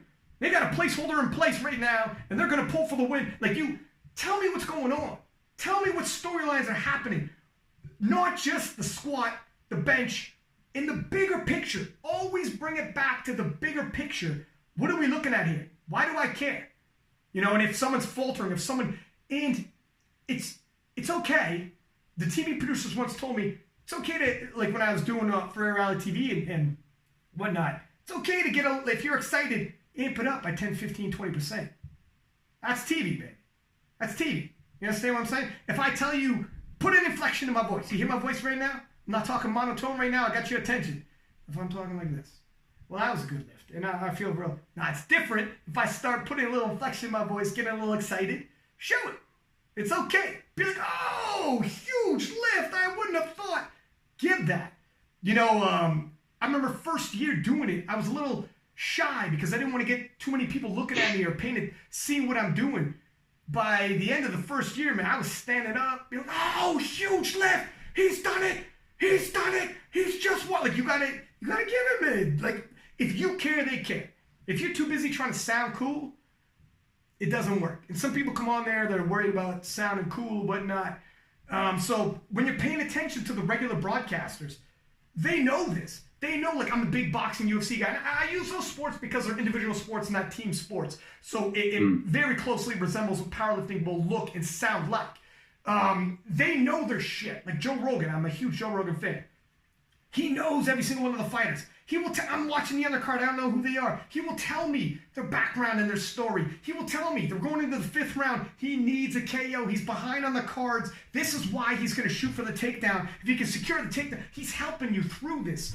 And he's getting excited, but he's not getting excited in inappropriate times where you don't believe it. He's not acting. If you get what I'm saying, just go back to the reality TV show, and it's a lot harder than you think. If you fake it and people know you're faking, it comes off cringy. There's cringe, man. You know when you hear somebody faking it, and it's like, this is cringy. This is hard to listen to because I feel like a fucking actor's on the mic. And it's not you. You're not being authentic. You're doing what you think you got to do, or you're trying to sound like him. You're trying to sound like fucking the guy you heard. So and that goes right back to reality TV. And they're giving what they think they got to do. It's not coming off right. So anyways, those are the key points. A lot of it is it goes back from media training, my own research, and then the mentors I had. Like Eric Root from the IPF media team, Richard Hayward, I mean, these are dudes that like pulled me aside, and at the end of the day, I'd be like, what's my notes? What's my notes? What do I got to do? You know? And they gave me some gold ones. But one time I was like, I don't know how to say this guy's last name. You're like, just say it and say it confidently, like you know that's what his last name is. And 99% of people listening are gonna think that's what his last name is. The 1% actually are from the Ukraine and know what the fuck his name should have been. Right? And that's 1%. And that's 1%. You know, 1% of the people from the Ukraine who know. 99% of the people, that for all the rest of the world knows that's what his fucking new name is. Just say it with confidence. Don't stutter. Don't make it sound funny. Just say it. And go back there and try to get it. I'll ask people, like, how do I say your name, young man? What's your name? And I'll be like writing it down phonetically. And if the dude sees me writing it down, sometimes like, no, that's not how you write it. Like, nah, I got you. I'm trying to write it down phonetically how I'm going to say it and make it sound proper. But, yeah, man. Do you know what's, just to cut across there, a funny story from something completely unrelated. I remember you wouldn't follow like motor racing at all, would you? Who? Motor racing? Like Formula One? No, sir. So there's a very famous commentator, Murray Walker, he was talking about Ayrton Senna, very famous Formula One driver. And so like he's from Brazil, and the way his name is spelt, you read it and you think, okay, that's Ayrton, but it's actually pronounced Ayrton. So Murray picked up on this and then started referring to him as Ayrton on during races. Yeah. And then after a while, he started getting pushback from people listening. He's like, why are you saying his name weird? It's like, so because of that, then he went back to Ayrton, because that's what people were familiar with, even though it was the wrong way of saying it. That happens too. But yeah, hold your legs. Say it. For you told me. Someone's told me, speak in confidence, not in facts. It doesn't matter in the wash anyways. You speak confidently, it doesn't really matter. Sometimes, like, you know, it is what it is. Speaking about the geography, one time when I was on the air, so Eric Root, who's one of the producers for the IPF media team, was, he's actually like a fucking geography major or something. He went to school for that as well as marketing. He's like a brilliant marketer, and he's like a TV guy, and like best in the business. But I ran my mouth and spoke confidently about some geography. Like, you could take all of Europe and fit it in Ontario. That's how big Canada is. And Ontario is like one province of Canada. And he's like, what the fuck? He's sitting on the air sending me notes, like writing on a piece of paper. Superman, are you kidding me? And he showed me like how big Europe is, and I'm like, all right, man. On the air, I'm like, my TV producer's crawling up and down me right now. Apparently, I misspoke, and I'm like, but you get the point. But yeah, man. Sometimes like I'm saying, you were on the air so long, and sometimes like you're talking about master 4 lifters doing openers.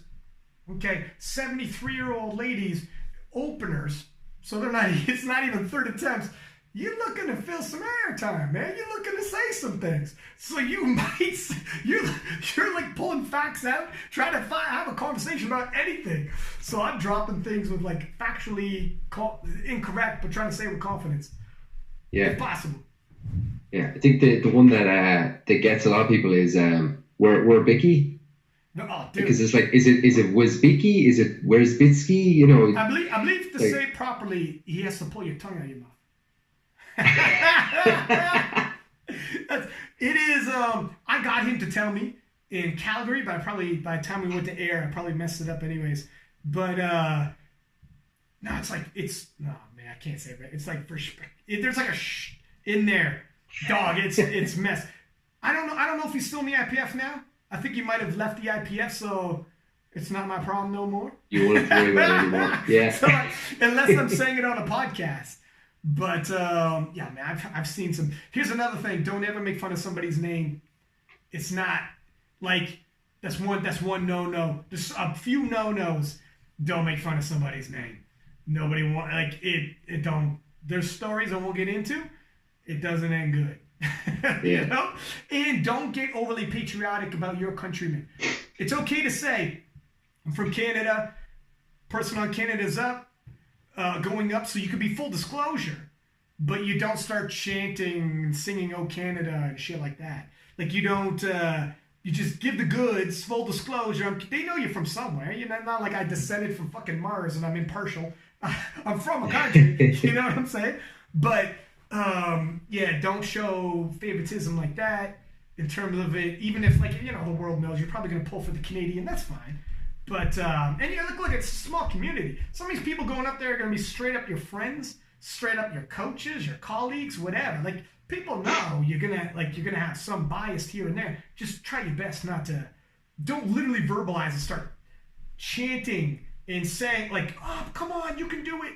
Like, you gotta almost pull yourself ahead. And have you? When's the last time you watched a sport where you heard the announcer cheering for one of the players, or cheering for? You might say, "Well, you know, we all hope they don't bomb out and shit like that," but not. You got to be careful. There's a line where look at that guy or girl is going against like 10 other people. Have you cheered for all their lifts as well? You know, like there's a difference there. So you can be excited for them, but you got to know the balance between. I've never listened to a sport where the guy is outwardly cheering for the person, saying, "Come on, you could do it," shit like that. You just watch. And here's another one. You don't have to fill dead air. People are watching something. You don't have to always talk. You can probably tell by this interview, I got no problem filling dead air, but still, if you don't have something to say, it's okay. The people watching are watching something. They tuned in for the powerlifting, not for you. So don't get too big on yourself. However, to make it enjoyable, people know a difference when you got a good commentator and you don't. Or the commentator's just giving a bland voice. Or if he's giving it or whatever, you can tell. At least I hope they can. I'm told they can. Yeah. But oh yeah. Yeah, man. It's a trip, man. Life's a trip. I never would have. If you would have talked to me in 2007 when I started powerlifting, if you would have told me everything I just told you, if you would have told, man, we haven't even gotten into how crazy, like, the king of lifts, man, people all over the world and shit messaging me and like. It's crazy. I'm straight up a normal dude. You told me in 2007. You know what you're about to happen to you. You know the journey you're about to go on. This is nuts, man. Yeah. This is crazy. Well, maybe let's touch on that for a little bit. So, like 2007, you get into powerlifting. How did that all start for you? So I've always been infatuated with strength. Like when I was a little kid, I loved. I think a lot of little boys like want to be strong, big, strong. You pretend you're a muscle man walking around. I started lifting weights. I'm 5'9". My brother's 6'1.5". 2.5 years older than me. So he used to always rough me up when we were young. We'd scrap it out. Like if there was a problem, my mom would be like, "Take it to the basement. You guys scrap it out. I'm sick of it." And you scrap it out. Problem is, he's 2 years older than me, and he's like, even if we were the same age, he was way bigger than me. So even as a kid, I was like, I gotta fix this problem real quick. I'm not gonna grow much taller than this cat, but I gotta even the odds somehow. So I was like in grade, I don't know, I was like 10 or 11. I started pumping weights, lifting weights, trying to like mitigate it. And I started weightlifting, and so we kept like scrapping until like high school. I forget what the age was. Sometime in high school, my brother started feeling like these fights are getting a little more even. And then I still remember the day he told me, "Me and you, we don't fight anymore." He's like, we're done. We're retired. Now we use our words. And I was like, you just want to retire undefeated. That's what's going on here. So I was still into weightlifting. I had a lot, like I grew up in the 80s, and that's Arnold Schwarzenegger. And my dad would bring home Arnold Schwarzenegger movies, loved weightlifting, stopped pumping iron. And but I didn't know about powerlifting. Powerlifting wasn't like it is now. There's no fucking such thing as social media in the 90s. And powerlifting in the 2000s was like, so small, such a niche sport. You think it's niche now? I mean, we're like 1/10 the size. Nobody knew. So one day I picked up the paper, and it's like the national paper, and it says Alex Droltz wins the Canadian National Championship. And I was like, holy shit, this is for powerlifting. That dude's in my gym. And I was like, oh man, this sounds like what's powerlifting? Started looking into it. Approached him and said, "Man, my name's Ryan. I want to start powerlifting." dude took me under his wing, showed me like how to power lift, dissected all my lifts, gave me like a programming. I was doing like a Chico programming, Smolov programming. He had all these Excel spreadsheets, which at the time I was like, what the hell are we talking about here? He's like, you put in your lifts in this, cell, and then over here, your whole program that gets farted out to you for the next 12 weeks. I'm like, what the fuck? Like, this is crazy. And he was like analyzing all my lifts, and we were videotaping it. And like, I got, you get so much stronger than you ever thought you could. And like, it was like my whole world opened up, man. And here's another thing. In life, like, I can't tell you how grateful I am, so this dude, when I needed him, just appeared and became my mentor when I needed him. When I got into like TV, Robin S. Rock became my mentor, and when I needed him, he was a TV producer that I crashed at his house. Him and his wife. His wife was there, by the way. I should say that. So it sounds a little more legit, but I was auditioning for the show and was sleeping at his fucking apartment. His wife was there with his kid. Okay. So, anyways, Robin S. Rock became a mentor. And then when it came into even the commentating, Martin Fleet, Eric Root, Richard Hayward, these dudes, like, I have been extremely grateful. Like, when I needed somebody in my life, like a mentor, like I humbled myself every time I got a new venture. Like, and you feel like you're in over your head. Somebody appears, and I'm huge into mentorship and looking up somebody, taking notes, and humble yourself. I do jujitsu as well, and like Jordan Short, almost like Martin Short. Jordan Short, he's a black belt in jujitsu and just like trains me 101 now, and I'm like, holy shit, how would I get this lucky every time? Every time I have like a venture I want to take on, I got like a national champion. He's like an Arnold Classic champion as well, Alex Stroltz.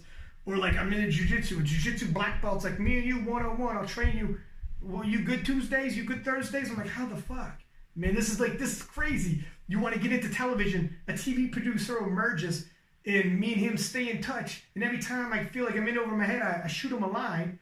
And Heather Hathorn as well. And these are like veterans in the game. And they're like, yeah, here's what you want to do. Here's what's going to happen in this audition. Or like when I was doing the commentating, and just be like, man, I've never done commentating, and I'm nervous as shit. And just afterwards, these people, I don't know what it is. I don't know if I know I'm lucky as shit to have these people in my life. I know. I don't even know if I deserve it sometimes. I know I'm lucky, and I'm super grateful. I never look past that. But, I don't know if it's just because the way I approach these people, if other people have the ability to have mentors in their life and they're just not open to it, if they're not humbled enough to ask, or if I'm just crazy lucky, because I feel like every single time I turn around, somebody emerges when I need it.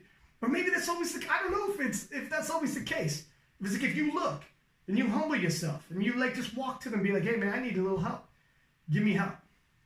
If everybody would be able to do it, or if I'm just crazy lucky. But either way it is, yeah. I don't never take it for. There's no way I would have made it this far, man. If those dudes, if that TV producer didn't help me when I needed help, I would have fucking bombed. If from America's Got Talent to Italy, Heather and Robin fucking saved my life every time I needed them. There's more TV shows in there, but some of them I don't even want to bring up. I did a lot of appearances. Oh boy, to the commentary, the commentary, man, if these dudes didn't help me, imagine they were just like, man, you got in over your head, this is your problem. Or imagine they were like, whatever. I would have been like, fuck, man, could have got, I'm also quick, certain things are in your wheelhouse when it comes to talking and entertainment. So maybe I would have figured it out, but man, it's been, even with King of the Lifts, Adrian Burke, who is a silent partner in King of the Lifts. I don't even know if I should say all this, but fuck it, let's do it. I don't talk about him a lot, but he dropped out of university, started his own business in fitness, and is a self-made millionaire. And he became my business partner. If I need something, he hooks me up. And I'm like, how the fuck did I meet this guy? And why does he give me any time of day? Why does he give a shit about my podcast and King of Lifts? And what does he get from this, man? We're not going to, he makes so much money with all this other stuff. And I don't know if I should say all that about his business, man. But we are nothing compared to what he does. And we could never be. It's too niche. We're too niche. Even if we maximize all potential, we're pretty niche. It's like, dog, why are you, if I need you there? It's crazy, man. And he is. It just is, man. If I hit him up, I need $3,000 for this or whatever the shit. I don't know, man. It's not like, man, I got a million no's from this cat before he took me on.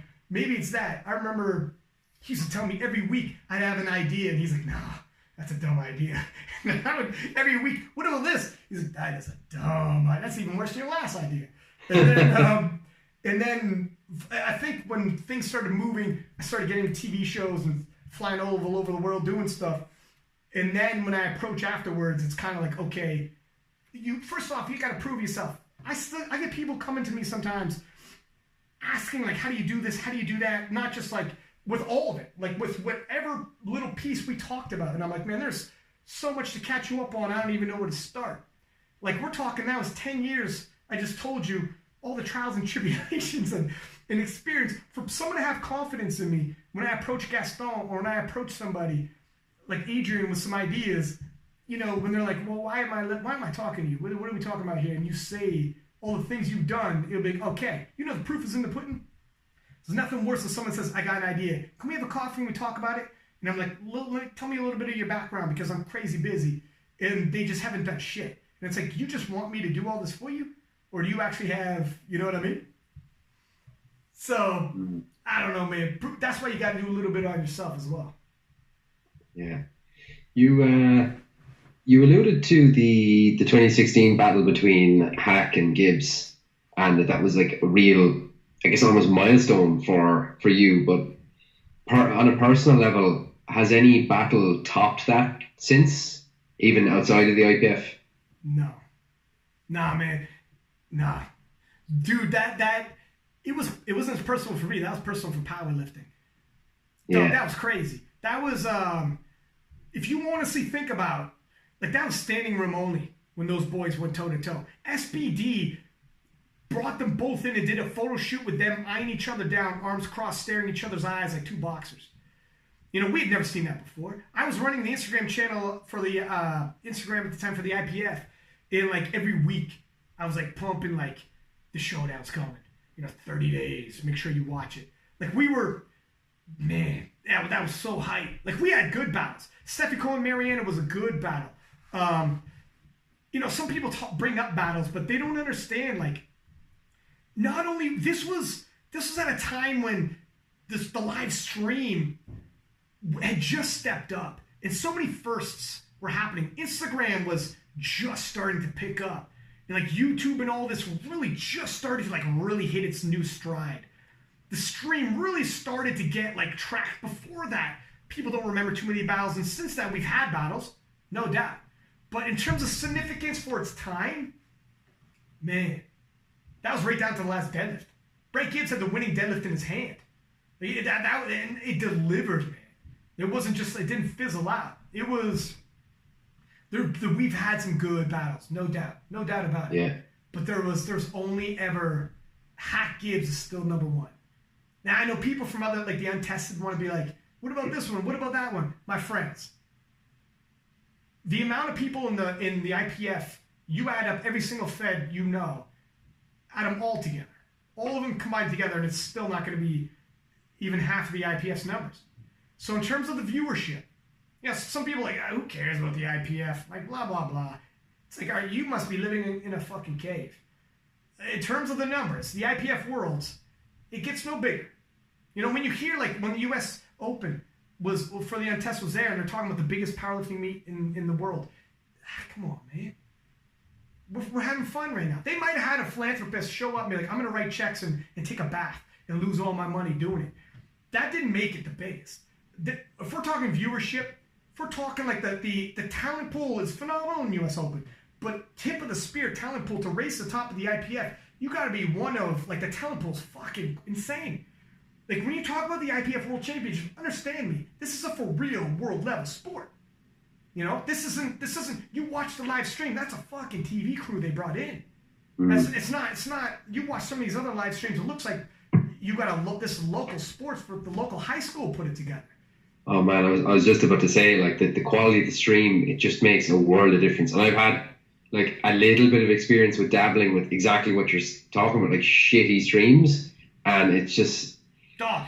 you get an appreciation for like, okay, number one, why so much money has to be invested in good live streams, and number two, like the amount of work that goes into them. Like when you see, I think it was when was it? I think it was Calgary actually, where we were all leaving the hotel after the everything was said and done at Worlds last year, and the shuttle that we were getting to the airport, we were actually sharing with a few of the guys from the media team, and you just see these like huge fucking cases of stuff they're bringing with them. I'm just like, Jesus, there's just so much goes into it. There's a dude, he doesn't say his age. I think he's like 172, named Ray. I call him Sugar Ray. He's on the IPF media team. And like I fucking love Ray. Whenever we do a Worlds together, we do like a photo shoot and shit together because like, God bless him, he's like an amazing guy. This dude worked for the BBC for like, he was working in media when the moon landing happened, my friend. He doesn't say his age, but I swear to God, he said he was there when he remembers when Abraham Lincoln was elected. I believe, yeah, he remembers he was there covering the Civil War. But no, I mean, these dudes that you want to talk about professional, the IPF wasn't like let's just put together whatever. They got a full. These guys are TV guys. They're full on TV crew. This is what they do for a living. When Gaston put me on, he put me on because of my TV background. He's like, "What's your resume?" And he took a look and like, "Oh, you're not just a powerlifter who thinks it's cool. Oh, you powerlifter a podcast? Well, get in line with the other 300 fucking powerlifters with a podcast." You know what I mean? Like, he looked at it and was like, "Oh shit, you got a for real TV resume. You're a professional. You're a professional on TV. Bet that's how you get in." This is Gaston Parage. I love Gaston Parage too. I'm glad he got 4 more years. Gaston Parage has a vision, and he's like, it's going to be quality, and this is where our money's going. The quality of the stream, when you tune in, it has to feel like it's just, you know, when I talk about, I want it to look like, when my part anyways, I want it to sound like you're listening to a real sport on ESPN or a boxing match or whatever. Gaston Parage's vision is the same, where when you watch that stream, it needs to look like you're watching television. You understand? You need to be, you want to know the score, you want anything. In terms of powerlifters coming up and be like, can we sit in for a session for co-commentary? They want to vet you.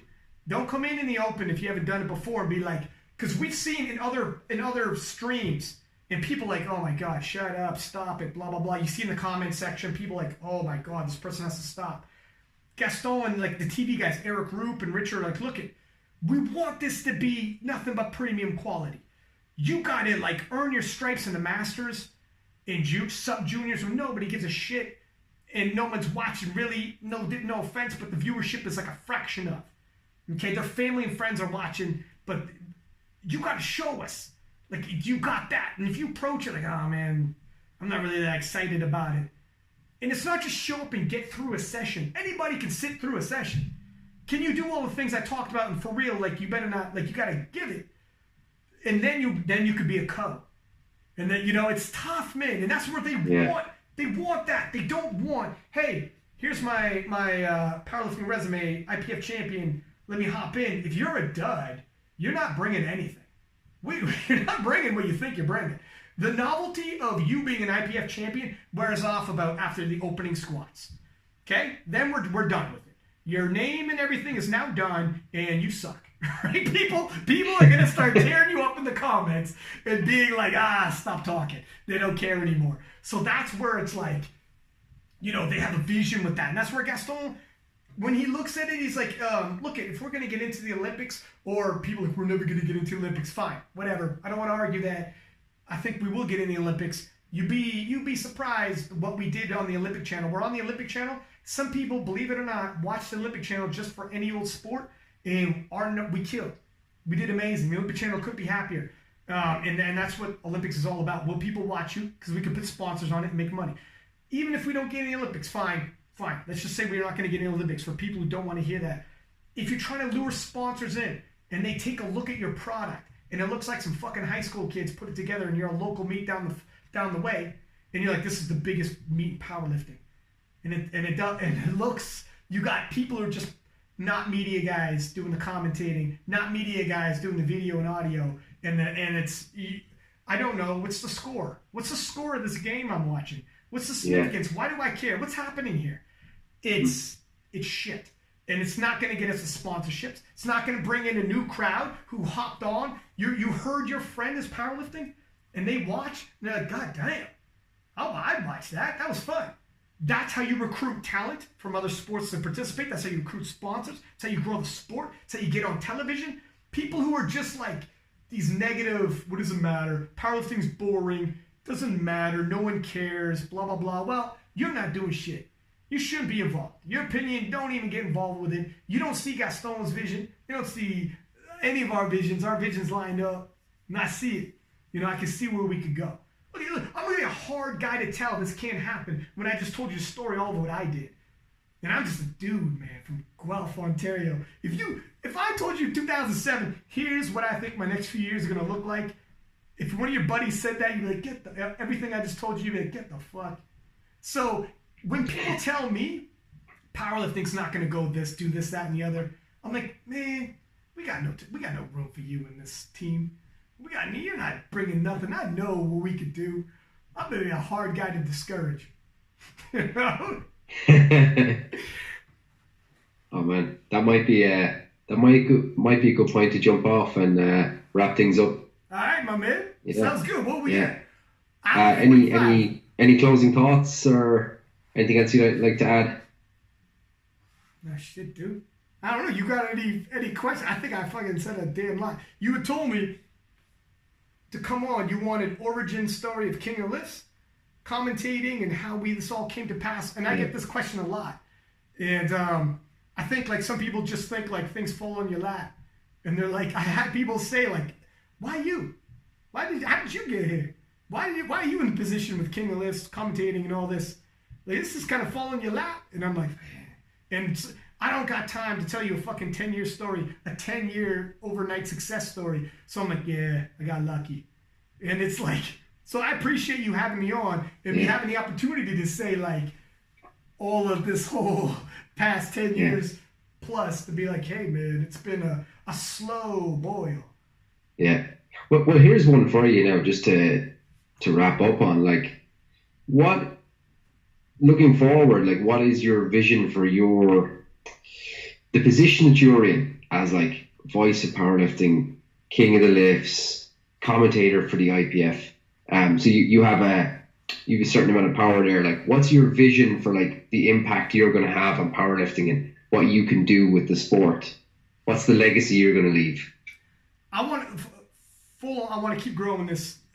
King of Lifts is just a fraction of. It's gotten to a point where our growth. I need more people on the team for this to keep growing. So I'm starting to add more people now to diversify, because we got plans in terms of becoming more like, the vision is to be like the ESPN of powerlifting, where if you got questions, you want results, you want highlights, you want lifter profiles. You want even rules. People hit me up, what's the rules of the different federation? We take for granted. They're like, what the fuck is a deadlift bar? What's a 24-hour weigh? What's the difference between this federation, that federation? All of that.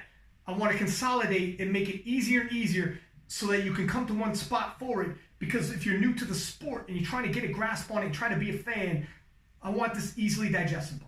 So that's one thing I have as a vision, is to continue. And that's, for me to do that, I'm a media guy. And I need some other people involved, and we're starting to take on new people in terms of that. In terms of powerlifting as well, I want to see it on television. We're on the Olympic Channel. I would love to see it on straight television. The SBD Invitational, beautiful. It's the biggest prize money we ever seen in powerlifting. I want more of that. I want money involved for powerlifters, so they can get paid a little bit. So we don't lose them once kids come around, and once their job gets tight. We could lose a guy like Taylor Atwood. He came on the programs like, I'm going to have to quit powerlifting next year because I'm taking off on my career. And if I want to have a family and do shit, I can't do both at this level. Powerlifting has become a full-time gig, no money. And then SBD Invitational rolls around, and he's like, I might stick around. You can tell you why for your girl or whatever. Look, if I win $30K, well, I'm not just training for me now. I'm actually providing food. That's putting your kids to college or whatever the hell. In terms of what I can do in terms of that, be involved. Be involved with like whether it's the streams, whether it's the social media, offering my expertise and keep growing that sport. And we got tons of ideas. Me and Adrian Burke and Caffrey, who's coming on, have had meetings about what we want in 2020. And there's about to be some big 2020 push. And some people seeing some little pieces of it dropping here and there, but it's too early for me to say too much. But 2019 is going to look nothing like 2020 in terms of what King of Lists is going to do. And the more, I got to be careful what I say because I'm not supposed to. I can see the excitement in your expressions though. Wow, because we've been having a lot of meetings, and there's like for the podcast, we got to tune some things up in terms of the audio, visual, and we got an influx coming in with some money coming in with some deals we've done, and some ideas that are gonna we're gonna be actually action some things we've been trying to plot on for a long time. So we'll see, man. How about you? What's your plans for 2020? Oh man, put me on the spot. I guess similar in a way, but like obviously on a smaller scale because I mean I'm in Ireland, so it's a smaller country. Now, and funny enough, we do actually have a lot of international listeners, which is really cool. That like someone from the US would listen to like a podcast in fucking Ireland, like. But continue to do this because number one, I enjoy it. Continue to do it because I think it's providing value for some people. Like if I get a message, a comment, someone shares the podcast on their Instagram story, like that means the world to me. In that I know that like, okay, someone has listened to this, they've enjoyed it, they found it helpful, they found it informative, they found it entertaining. So keep doing that, keep trying to grow the podcast, and like maybe further down the line, if we can sell more t-shirts and more sweatshirts and stuff, we might be able to pump a bit of money into the podcast and try to keep improving it. So that's my immediate plans anyway. What was your guest of the year for 2019? Oh wow. Man, I would say probably Stu McGill. Oh shit, that's a good one. Yeah, that was a really popular one. Well done. I guess because a lot of powerlifters hurt their backs. I would imagine so. And what was some impactful? Like, did you ever get an impactful story come out at you like that CC Ingram story that I was saying, or like any of those? Did you ever have a story like that hit you where you're like, holy shit? Not on that level, no. Not quite like that level, but even someone's story that you took away, like I mean, the CC Ingram story. The Julius Maddox story. The homeboy was in the inner cities, from swapping punches to dodging bullets to being in prison to getting out and rededicating himself and becoming like the biggest bench presser of all time, to James McKee, who like he was having seizures. Out of nowhere, he lost his job. He had his own business as a truck driver, had a seizure, crashed his truck through a fucking restaurant wall, almost killed a few people, woke up in the hospital, didn't even remember what happened, lost his license, lost his livelihood. He now like has, he can forget what he's doing at times. He lives with his parents, lost to a large extent, lost his freedom, man. And was just like, I'm lost. I'm fucking lost in life. What is my purpose in life now? And then one day his brother was spotting him on bench and loading up the bench little bit saying, don't look at the weight, but just keep going. I want to see something. And then he ended up taking up into like 500 pounds. And then his brother, he benched it and he looked at his brother, and his brother looked at him, and his brother had this look on his face like, holy shit. And James was like, what? He's like, dog, look how much you just did. It's like 500 pounds. And he's like, how much was your previous best? He's like, I don't know, like 400. And he's like, dude, you just, like, that's for you. That's 227 kilos. And his previous best was like 185 kilo. It's like, so he's like, I think you should powerlift. And then he ends up unofficially breaking the world record in like his second powerlift bench only competition. And like, just like these stories that inspire you, man. I don't know if you heard any stories like that. Yeah. If you don't know where they're coming. Yeah. So the one that would kind of spring to mind as it's close to me as well is actually, so you'll see the T-shirt I'm wearing, City Gym. The owner of that gym is a good friend of mine, Garben. We're actually, I work and train out of as well. He has an interesting backstory. So years back, before he started lifting weights and powerlifting and all that, he suffered three collapsed lungs, all within the space of a couple of years.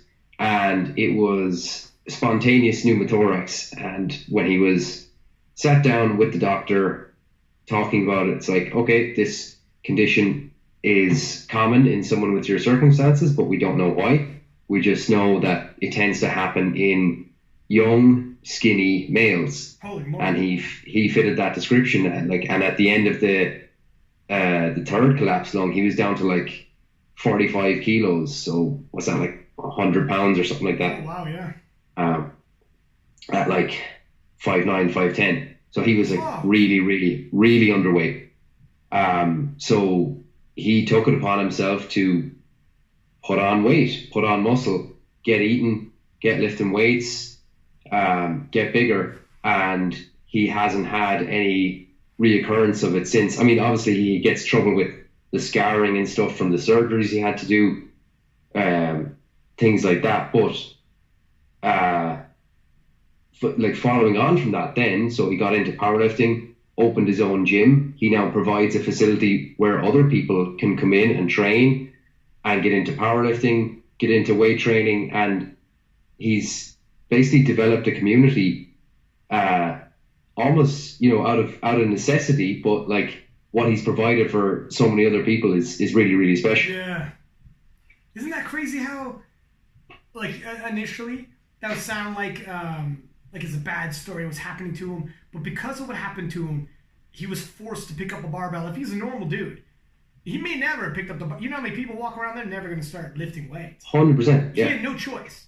Literally, life said you're going to do this, and because he's doing this now, he's now found a calling where he can help other people pay it forward, and that it gives him new purpose. And I mean, life's crazy like that, man.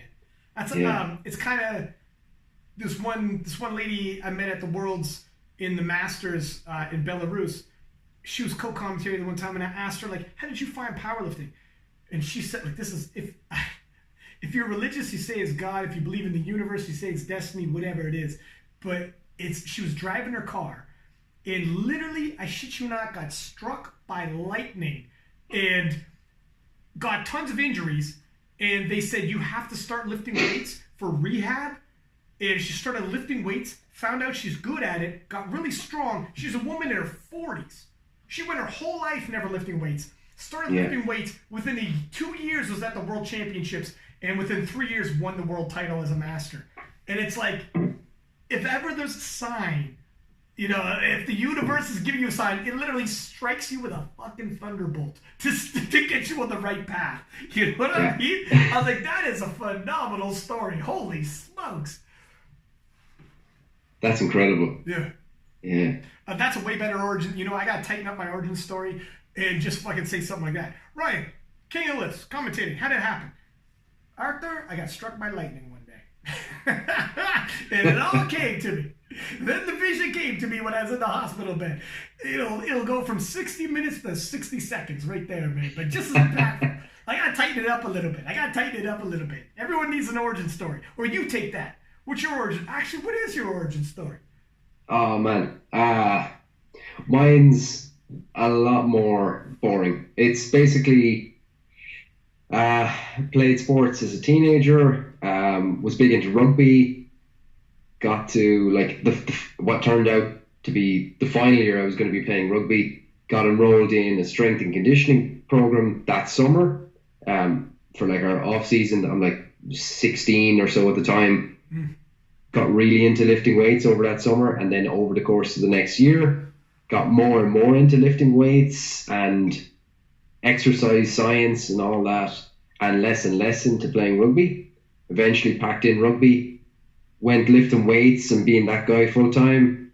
A couple of years down the road, got into bodybuilding, did a few shows. Oh, wow. Yeah, got fed up with that, Yeah. and then ventured into powerlifting, and here we are. 5, 6 years later. Dog, bodybuilding. Yeah. Look at it's hard for me sometimes dieting down. I'm doing it right now. I turned into a bit of a chunky monkey. I was a chunky boy. This summer I tore my calf and did not cut my cat macros despite no longer walking. Like I usually get at least 10,000 steps. I do jujitsu, which helps burn calories as well. And then weightlifting, squatting, and deadlifting couldn't do that either. So all of those went out the window. That's a lot of calories I ordinarily burned. And then, but I didn't drop my macros at all. And I was still drinking on weekends, living. It's like, man, what are you doing here? I can't believe I didn't think of this till you got too late. So I went from 190 to like 200. I was close. I was like 93 kilo, like 205 range. And I'm an 83 kilo lifter. And I was like, holy shit, man. I'm supposed to be six-pack Labadat. By the way, that's not how I... that ain't good. That's fat-pack Labadat. That's okay? So I was like... So right now I'm dieting down. And I had to slash my macros like crazy. Up my steps like crazy. Now my calf's cool. So I can do like squatting, deadlifting, and jiu-jitsu now. But it's a slow... Getting the conditioning back, the strength back. But still. And I'm like, this sucks. I'm hungry.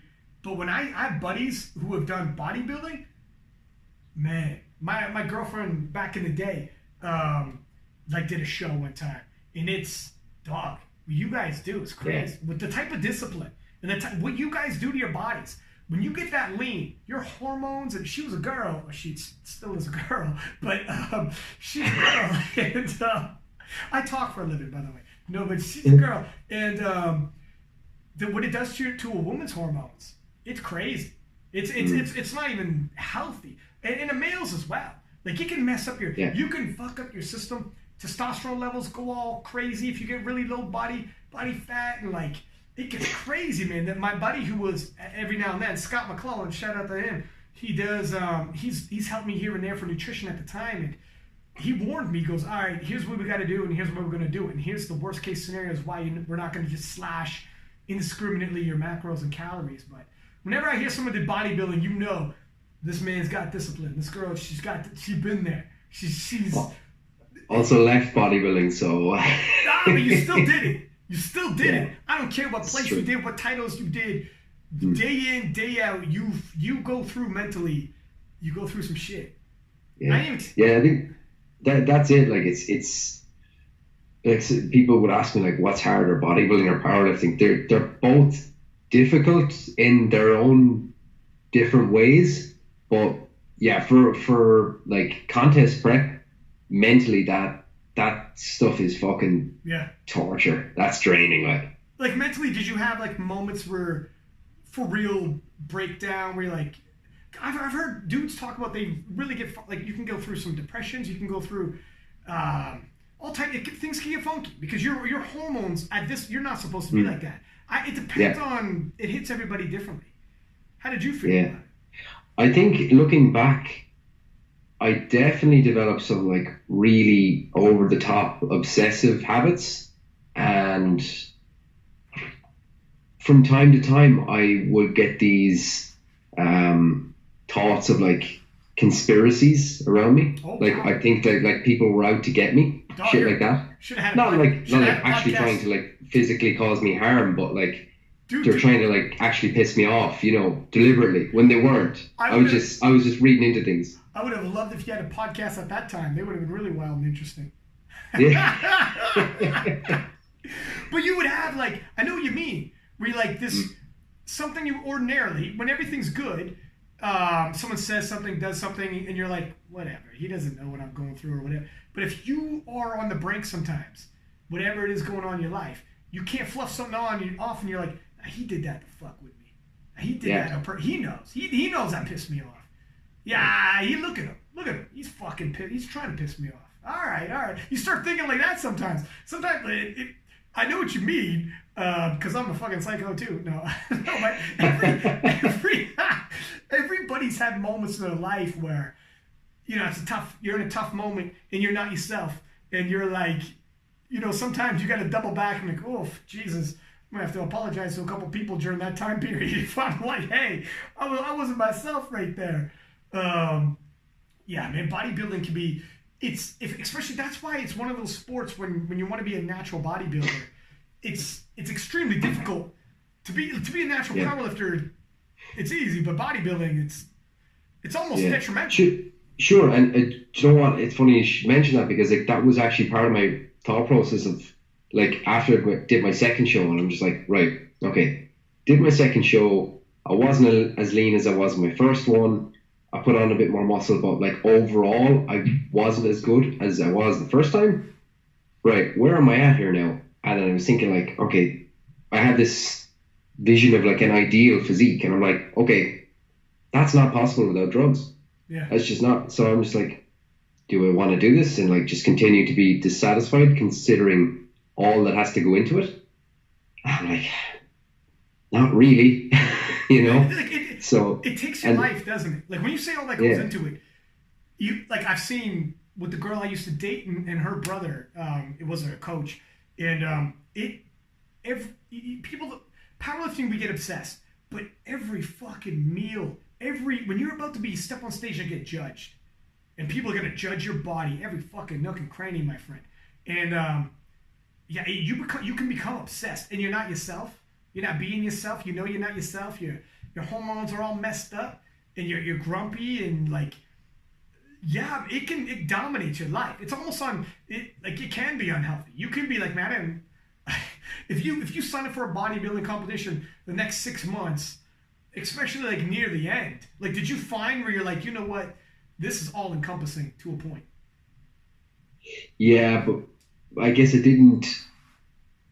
I was in this kind of a bubble where like I wasn't able to take a step outside and actually see that, because it was so all consuming, and you're just like, it's like tunnel vision. Like, okay, you've got this show, and every action you take between now and the show date has an influence on it. In a sense, you know, I mean, how much sleep you get, like your meals, like when you're eating, what you're eating, your training, your cardio. It's the whole package. Yeah. No, I mean, how lean did you? It's crazy, the journey too, when you see how lean you get, and you see like your before and afters, and some people actually peak before they even get on stage as well. Yeah. That's very, I mean, it's such a fine art, man, when it comes to like that. Like, you just retained, I've seen it, and you don't know what to say to the person, and they're like, I'm like, what happened? Like, I just retained a little bit of water here, there, and in some other place, and it just hit the muscles a little too much. My body fat didn't change, obviously. But if you just right down to the last little pieces, like, it's just to dial it in, I'm like, what you guys go through would suck. And then that day, something fucks up. And, you know, funnily enough, the opposite can happen too. And that actually happened to me my first show. So we had like the pre-judging in the early morning, and then the night show, the routines that evening. And like most of the scoring is done based on the pre-judging. The night routine is just, I'm not going to say it's an afterthought, but it certainly doesn't carry as much weight as the pre-judging. And because I managed to get a lot of food into me between pre-judging and the night show, I looked way better in the evening. And that's only within the same day. I thought you were going to go the other way, and people were like, who is that fat dude on stage? They're like, where's the bodybuilder? There's a fat gentleman who took his shirt off, came out of the crowd, and went on stage. But you were better. You know what, they say that. Don't sometimes carbs hit the muscle bellies and blow them up a little bit, and so, like, it's really dicey. You got to know what you're doing, but sometimes a little food will blow you up even better. Yeah, and once you got a bit more food, and particularly more carbs into you, you know, when you're backstage and stuff, you got like some light weights or some resistance bands, and you're trying to pump up and stuff. That's far more effective if you've got carbohydrates in there. Oh yeah. You know. Man, you let me know for my selfies and shit for Instagram. Yeah. Absolutely. Who's one person you want to have on your podcast you haven't had on yet? Besides me. I mean, I was the biggest. You got me. That's tough. Oh yeah. Well, you were very easy to get on in the sense I know, because you're dude. very responsive. That's the problem. For Is sure. people who won't respond to emails. I don't know if you've had experience of that, Do you email or but do you message? How do you approach people? I will try one, and if I can't, if that doesn't work, I'll try the other, and sometimes both fail. It's because some people don't read emails, and then messaging. It depends on if you're friends or whatever. Like I mean, not legitimate friends, but like social media, following each other or whatever.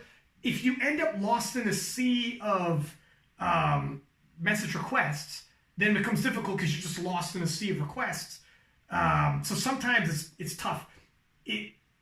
I mean, I meet people at competitions in real life, which helps, so I can talk to them. And if they follow King of the Lifts, I don't know how it works. I don't think it ends up in the message requests. I think it ends up in your normal messaging. They changed Yeah. it. They changed it recently, so maybe you have Okay. your. But I know previously, I think it ends up in a normal message as opposed to a message request, which helps not fall into a sea of messages. So that would help. But there are people who are tough to get, and some people straight up don't like doing a podcast. There's a couple big fish that you try to that are like, man, that's when I got the big fish. There's always a big fish in there that you're like, that guy or girl is the big fish I want to reel in at some point. Yeah. Who's your big fish? You know, have you ever heard of Clarence Kennedy? Yeah, man. Yeah, man. He is. So he's from very near to where I live, like hour and a half away.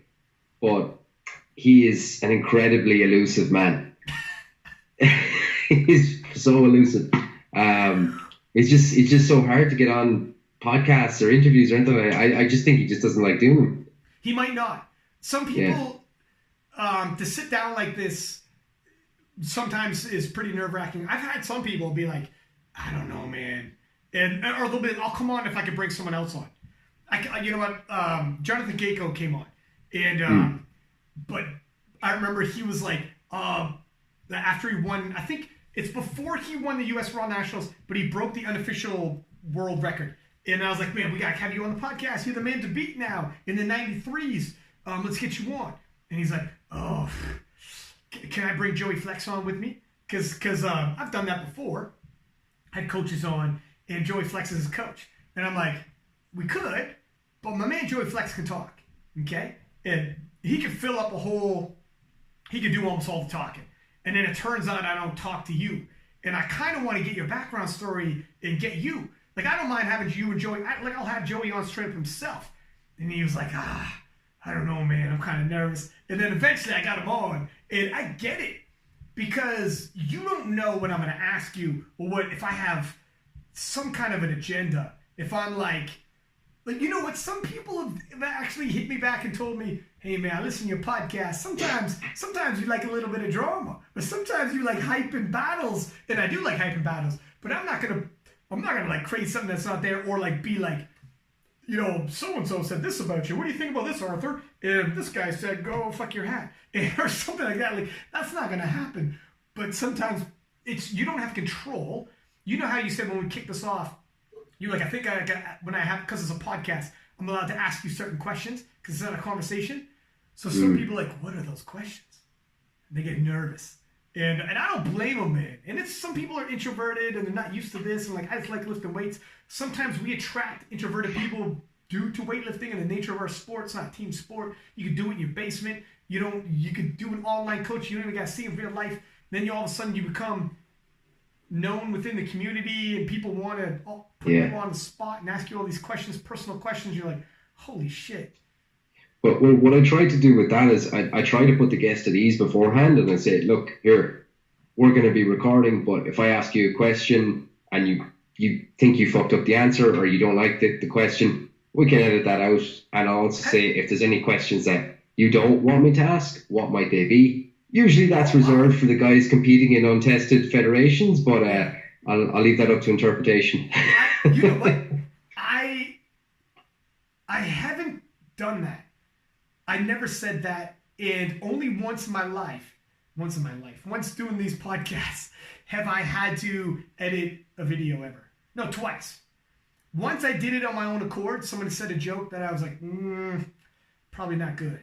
And then, so I took it out. And the other time, the person reached out and said, you know what? I said this. Can you please take that out? And I was like, all right, cool. Only twice. How many times you had to do it? A, and B, who was it? And tell me all the goods. Just joking. So how often have I had someone message me afterwards and say, take that out? Is that what you mean? Whatever situation, how often have you had to edit something or someone said ahead of time? Like, how often have you actually been censored? Let's just broaden the question.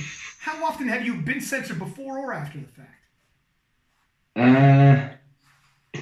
Usually, well, I've had one or two ask me, yeah, here I said that, but I would prefer if that didn't go out, if you could edit it out. But in all honesty, not a lot. You ever met the Irish head coach, Welsh guy, Jay Farrant? Yeah. That guy's a live wire. You don't know what he might say. So more in my own interests, I might, like, I've edited stuff out that he said that I'm just like, no, we can't fucking put that out. And is it because what he said was offensive, or what he said might ruffle feathers politically within powerlifting? Or he's talking about people, specific people, that you're like, man, those people aren't going to want to hear that shit, and he might be talking out of school. Yeah. More the latter. And who were the people? Yeah. And what did he say? Don't let me get you. I started backing you up. I almost had you for a second there, didn't I? Almost had you. Well. Yeah. No, I hear you. I've had nothing too crazy. I don't like editing, man. Isn't it a son of a bitch to go through like however long it was, find that exact pinpoint and do the snipping and you feel like, I don't want to do this, man. I just want to post it up. If there's a part 20 minutes where we are somewhat dull, fuck it. That's what people listen to podcasts when they're doing things anyways. You know what I mean? You're walking the dog, you're doing whatever, it's song in the background. I've had people where it was Russell or he said, I was cooking, doing house things, and then you guys brought up my squat depth and some people were talking shit. And he was like, say word, I heard my name. And he's like, what the fuck? And he's like, almost now he's paying attention. I've had people from, that's happened a few times, message me. And they're like, a dude from Norway, when I was talking about a moment at the IPF World Championships that impacted me, I watched it happen. And I was describing the moment. And this dude, who's, got a couple thousand people on Instagram, nothing too crazy, and he lives in Norway, and he's like, holy shit, that's me. You're talking about me. I was talking to, like, Kimberly Walford or something. He's like, Kimberly Walford and them are talking about me right now. And he messaged me, he's like, is that me? Is this it? And he sent me the video. I'm like, it's you, man. That was you. And I reposted. He's like, holy smokes. But, so I try not to I never overthink a podcast. Throw it out there. It is what it is. Unless it's like somebody really said something like, oh, man, you can't say that. Like, that was too far. Some people might make a joke where you're like, man, that ain't good. So, and that's half doing them a favor. But, so did you tell me who it was that you wanted on? Did you tell me who was your white whale yet? I'd say Clarence. Well, there's a few others, like in fairness, most people are pretty good. They're pretty responsive. Yeah. There's like one or two that I could never kind of get a hold of. Steffi Cohen was very difficult for some reason. Did you get her? She's very busy. Oh, Steffi Cohen's crazy busy. Steffi Cohen's actually, Lane would be one, because I feel like if I asked him, he'd be like, okay, what's your listenership? Is this worth my while? That kind of thing. But Lane, I had Lane Norton on, and he's one person. This is the stat I love to throw out to people at work and shit, because they know they're not powerlifting people. They probably don't know who Steffi Cohen is, Lane Norton is, or anybody is, because they're just normal people. And I'm like, I had a guy on that Joe Rogan had on. We have a common guest. We have a guest in common, right? And they're like, Okay. But for me, I don't give a shit. But for me, to be able to say I got a guest in common with Joe Rogan is dope. Lay Norton was on Joe Rogan. He was also on King of List, by the way. Not a big deal. You know, we run in the same circles. Whatever. Not a biggie. But I love to be able to say that. Lay Norton's a good interview. Steffi Cohen's a good interview. They probably will. It's just they both are like it's insane. It's insane how busy they are. Because they're entrepreneurs. When you're an entrepreneur, your day is like 16 hours, and like you don't weekends. It doesn't matter. So doesn't stop. Yeah. Clarence Kennedy. I don't know what his deal is. If he's an hour and a half away, man, you should try to get him live, one-on-one in person. People, it's so much easier in person. Jokes and stuff fly easier when you're face-to-face. Skype, all right, it works. But it's the interaction in person is so much easier, man. I mean, it's not very feasible when it's powerlifting and people are all over the world. Or like, we're not Joe Rogan, we can't fly you in. Like, don't worry, I'll send you a ticket. But if I could pick one person, I remember my old co-host was like, at some point we got to get Ed Cohen on. That was the one dude, he wanted Ed Cohen. And I'm like, my fucking friend, I'm on the IPF media team. That's like the last guy I gotta have on. Right?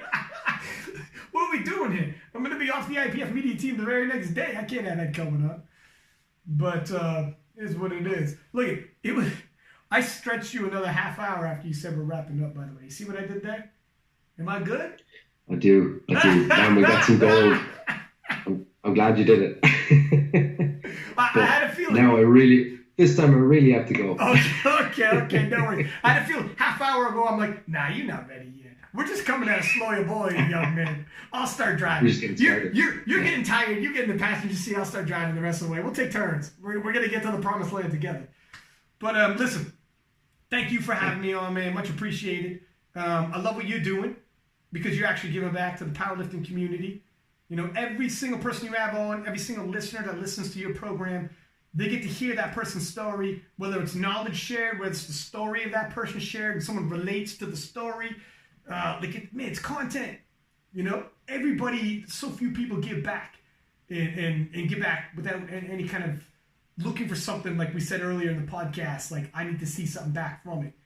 That's why you're still here. That's why a year and a half later, you're still here. How long have you been doing the podcast? Just over 2 years, about two and a half years. That makes you a vet, my friend. Yeah. That makes you a vet, my friend. Yeah. It's funny. I had, you ever hear of Iron Radio? Yeah. Yeah, man, that's one of the OGs. I had the host of that on a couple of months back. They have like over 500 episodes. They're going like over 10 years. It's incredible. Whoa. I'm just like, if I could emulate that now, yeah, I could retire happy. Look at man, it is what it is. If like some people spend a Sunday watching TV, fucking around on social media, or it's equivalent of going down with somebody you never met, sitting down for a coffee and shooting shit and just learning and talking, and like, that's I always schedule on Sundays, but it's not always Sundays, but I can think of worse ways to blow 2 hours of my time. You know what I mean? Yeah, man. For sure. 100%. And you're from Ireland, I'm from Canada. When the hell would this ever happen? Any other time for us to sit down and have a conversation like this? But anyways, man, I appreciate you having me on. Man, it's been great. Thanks again. No worries. Talk to you later. Yeah. All the best. Good luck. Bam, my man Arthur Lynch wanted to do a podcast, and I was like, I'm in, but let me record it. A year and a half ago, we recorded a podcast, and something went weird on his end, and he lost the audio altogether, and the whole podcast gone. So I was like, all right, cool. I'm going to fucking record on my end this time, though, just to make sure. So recorded it good. I'll post this up on my YouTube. He's going to have the audio. I'm going to get the audio off of him and post it up for the audio version. And there you have it. There's the King of the Live Six Pack Labradad story. We've done a lot of episodes. Never said my end of the story. I'm usually getting other people's story. I love a good story, and I love to tell one too. Until next time, my friends, post this up in your stories. Post this up. Give us high ratings, subscribe on YouTube, tell your friends, put it on your Instagram, the whole nine. Help us out, and we're going to keep it rolling. See you.